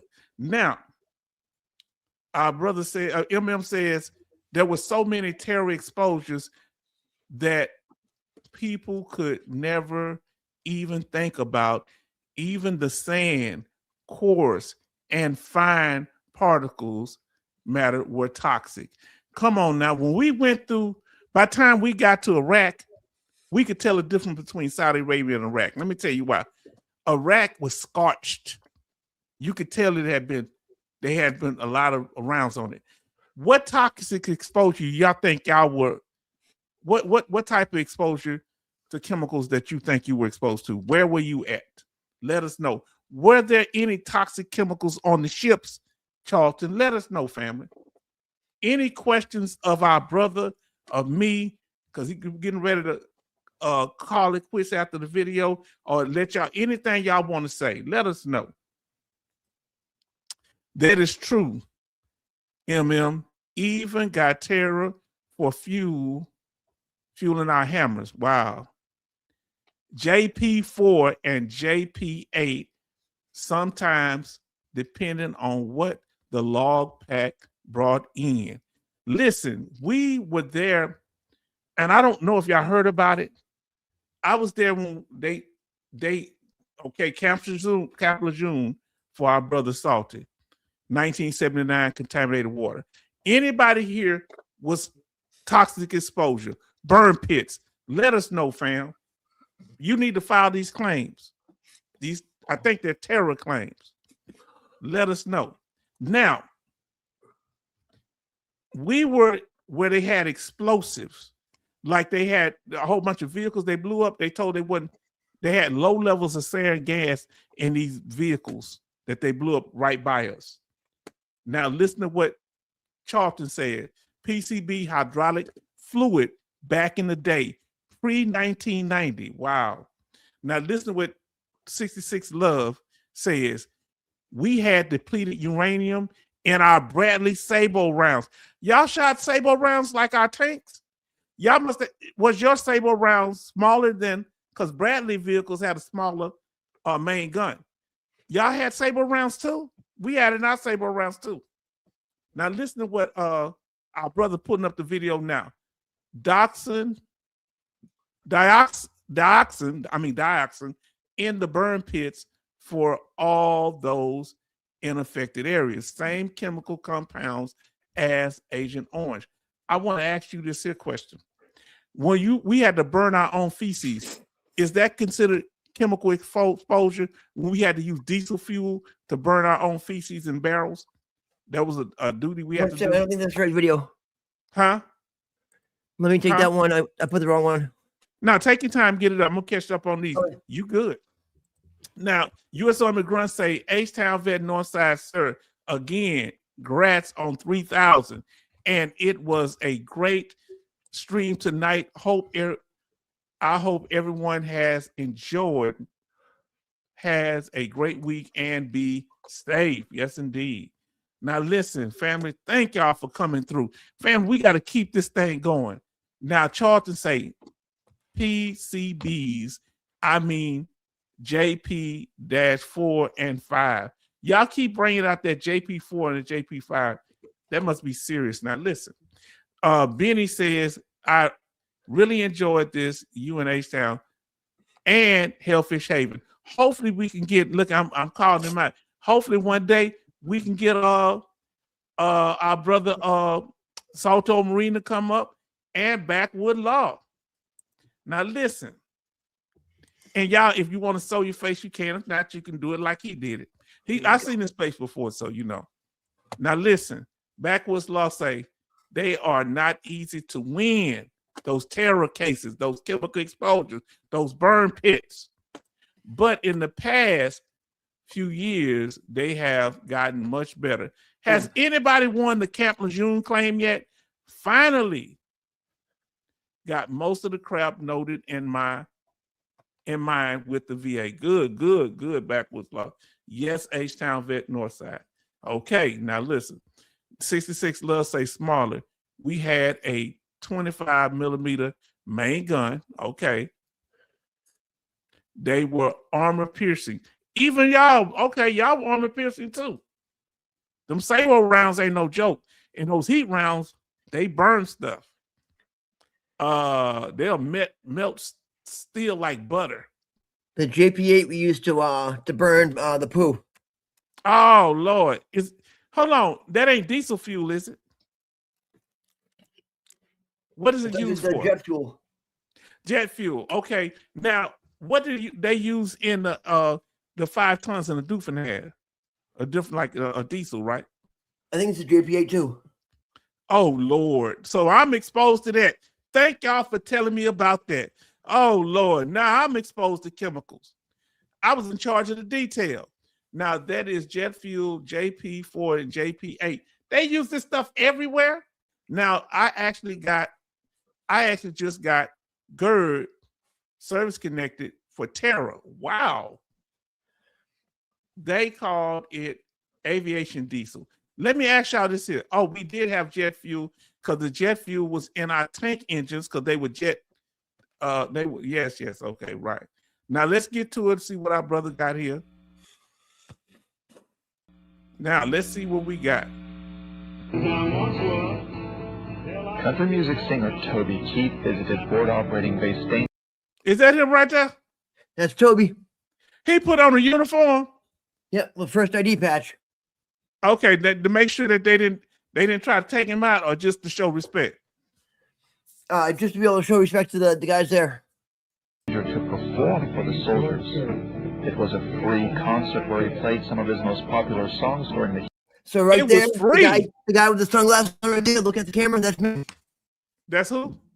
That's me looking at the camera with sunglasses. That's you looking at the camera. You ain't worth the quarter on a good day. You the always guy with the brace on his arm. That was our general. Oh, really? Yep. How did you get to be up front on the front row? We had the star. Key to the day. Toby Keith is the first musician this year to put on a concert for the troops that fought danger. I think it was splendid, actually. Toby Keith, it's great to have the guys supporting the troops like he does. That's who? That was Fob Danger into Crit. Okay. I wish a lot of other performers would take some initiative and come over here and see it. You knew him? These were the guys from the third of the third ID. We had first of the third and third of the third ID fall underneath us. Soldiers took time out of their busy schedule to come from other FOBs just to get the chance to see and hear Toby Keith perform. This brigade General Petraeus flew into Toby Keith. First Brigade 27. He did? Flew from where? 3-star General Petraeus. Oh, he wasn't a force playing along and cheered as Toby played. Had an awesome time today. A little bit warm, but overall, best ever experience. Look at the palm trees. Wow. Toby Keith's the man. The concert only lasted about an hour, but the soldiers got the chance to forget their troubles and enjoy the free concert. According from Top Danger, and you see the MPs around him doing detail? Yeah, I saw somebody around here. Wow. You got to do that, brother. Brother, I tell you, let me ask y'all here, family. We're going to do this. We're going to have our brother. Any last statements to our brother and about these terror? Do you have a terror claim, brother? Do you have a claim for chemical exposure? I don't know what that is. You haven't done one for being exposed to chemicals, like doing the PACT and things like that? Nope. We got to get our brother straight. He helps us so much. See, that's why because I don't know much about it, but y'all, we're going to have to probably do another one on terror. And brother, you got to come through and we got to make sure you watch that video. Yeah, because I know I've got it on my post-deployment health assessment forms. I have it all marked down. Wow. Now listen, we got to get on that. See, we got to help each other. Listen, M says just completed a CMP exam for I don't know what that is. Rheumatoid arthritis. I know arthritis. secondary to Tara, will see decision, I guess rheumatoid arthritis, I'm sorry, secondary to Tara, will see decision should be coming soon. Have you ever had issues with arthritis, brother? Good luck to you. Have you ever had any issues with arthritis, brother? Nope. Okay. Now listen, Charles. I do have somebody here that wants to say hello. Okay, say hello. Go ahead, say hi. Hi. Tell the people that don't know your name. I'm Mama Gabby. We so glad to hear you, and we hope you have a wonderful day. I've been birthday party and at Papa house and at Target. So she went to her friend's birthday party, and then my father-in-law's house, and then to Target. She's had a busy day. Yeah, she said, I heard her say birthday party in Target. She went also. I'm glad you enjoyed yourself. Did you eat some cake? Did you have cake? Yep. That's good. That's good. Wonderful. But not big cake. They're like cupcakes. Okay. Ice cream? Did you eat ice cream? At her birthday party. Push the button. They can't hear you if you push the button. Cupcake. Oh, and cupcake. It's a cupcake. Not cake. Did you have a good time playing with your friends? Yeah. And we're playing water balloons. And it is super water balloons. Mm-hmm. And That that's is when them guy still hit my face and my mouth, and it not still good. Oh. Oh, I'm sorry. I'm glad you didn't cry. Did you do okay though? I started kind of You're a tough cookie, right? Mm-hmm. That's wonderful. Can you tell everybody to like and subscribe for each sound? And like sites on my videos. Like and subscribe over here, and go over there and like and subscribe to her videos, as she said. Thank you so much. Wonderful. I can't see. Because the camera's not working tonight. One day we're going to do the camera again for you, okay?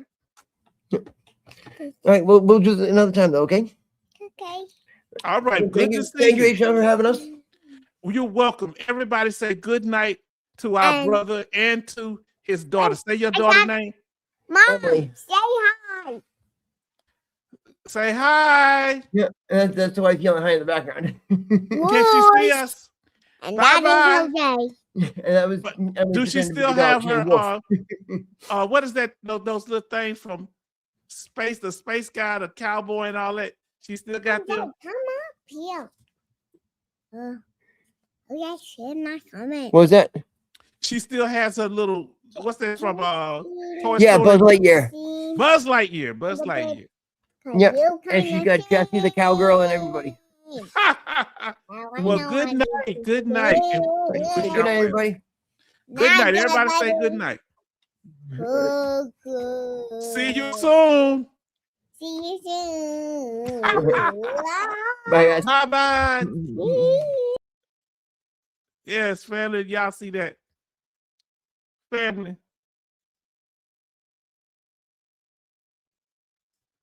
Family, what's going on here, fam? We did this thing tonight. Family, I thank y'all, family. And I know we went through, it's been about 2.5 hours, but I thank God for y'all. H-Town, you shouldn't have subpoena with that rubber hose. Okay. PJ. Oh man. Now they use the camo sticks to stir it up. Family, let's get ready to say good night. I thank y'all for being so incredible and being so wonderful and love. Y'all showing love to our brother's daughter and to him. And family, we need to be able to tell our stories. Y'all don't know how important this is because we don't get to express ourselves to others. Good night, precious. Good night, Hellfish Haven and family. Yes, indeed. They say good night, sweetheart. They probably still watching it. MM says good night, God bless. Yes, indeed. Night all. Chat tonight. H-Town, Vet, Northside. Family, I'm glad y'all came over. Hope to see y'all more often. We're going to be doing all type of things. You know how we do it here. Because you are the center of attention. You're important. I think they're leaving, so let me get ready. Hey, give me a second, okay? Give me a second.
Turn out the lights. The party's over. Did we do it tonight?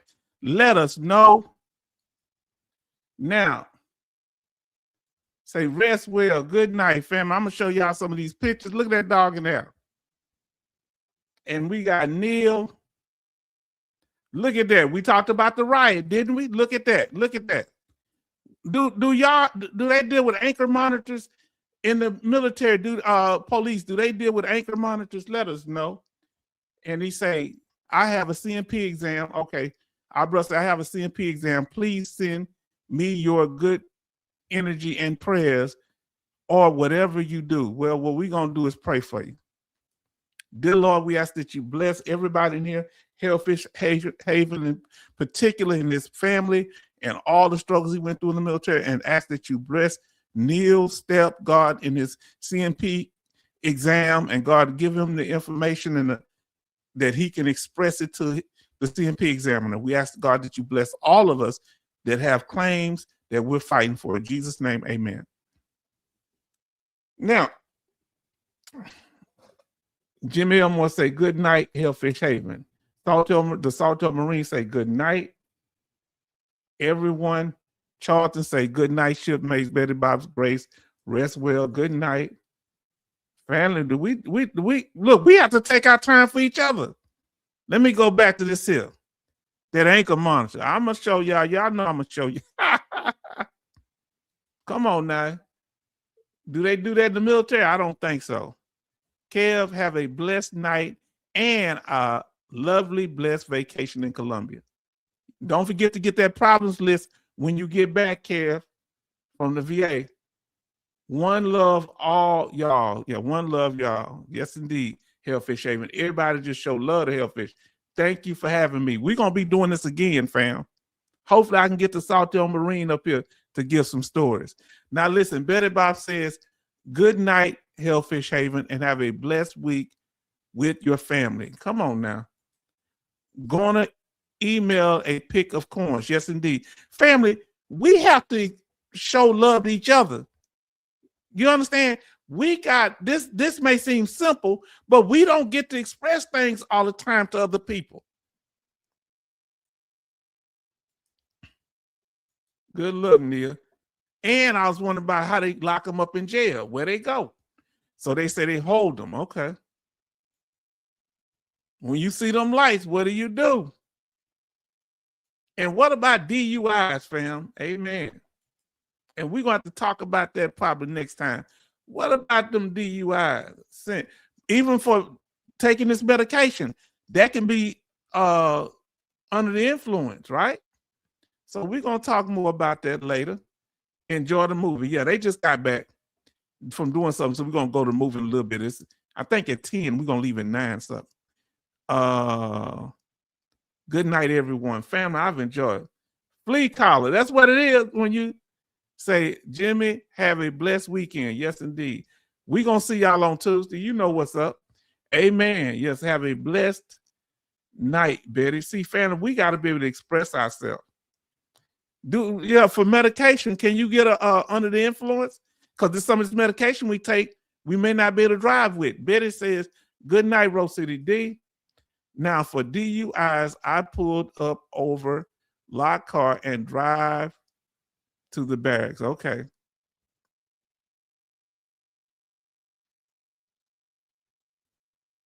Oh, and you'll drive them to the barracks. Okay, you look out for them. Yes, indeed.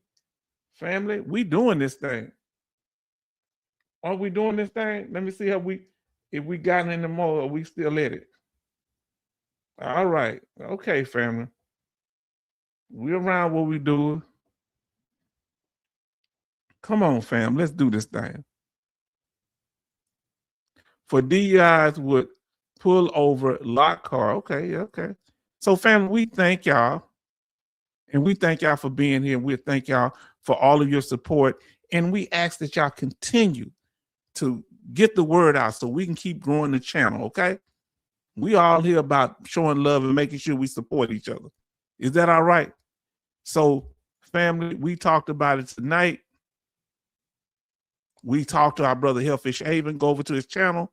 The Salty Old Marine, go over to his channel. And we thank you. And we heard it from a military policeman tonight. Somebody was in there. H-Town, have a blessed evening and enjoy the movie, which the grown women, prayers and blessings to you and yours. Yes, indeed. I plan to do that. And family, we thank y'all for joining us. We thank you for being here. And we ask you that you continue to hang in there, stay blessed and stay safe, family. Go to your appointments, get the treatment you need. He say, you can't spell pimp without MP. Real deal. Come on now. Family, thank y'all. And we want y'all to have a blessed day. We want y'all to have a wonderful weekend. Stay safe. Get your rest. Make sure you heal properly and get the treatment that you need. Spend time with your family. Support those that are around you. Yes, indeed. Have a great chat. This was a great chat with Hellfish Haven. Yes, indeed. And we have to do this. This is important. You understand? So I want to say good night to everybody. We love y'all. And we will see y'all on the next one. You hear me? And we're going to keep doing it. If you need help, always reach out. Yes, indeed. Well, I definitely will be reaching, brother. And thank y'all for everything. And we're going to, Jimmy Elmore say good night. I guess y'all still saying good night. So Jimmy Elmore say good night. Okay. And we're going to call it a quits. And thank you so much. 988. If you get into mental health crisis, call the number, please. And somebody will help you. Dial 988 and press 1. Did you hear that? If you have any type of mental health crisis or you need somebody to help you, call that number, please. And there'll be someone on the other end, hopefully immediately. And we had 26 likes. Wow, family, this was good. We did that thing tonight. Veteran crisis line is 988, press 1. Did you hear that? Yes, indeed, family. We doing this thing. And I think that, people gonna have to understand, we as veterans gonna have to come together. You understand? We don't need to be burning bridges. We just need to respect each other's boundaries, and we can do this thing together. You understand what I'm saying? Everybody out for themselves, what they can get, you ain't gonna leave nothing for the next generation but a whole bunch of cutthroat. We gotta support each other. You understand? So I want to say good night, love the family. We'll see you on the next one. Be safe.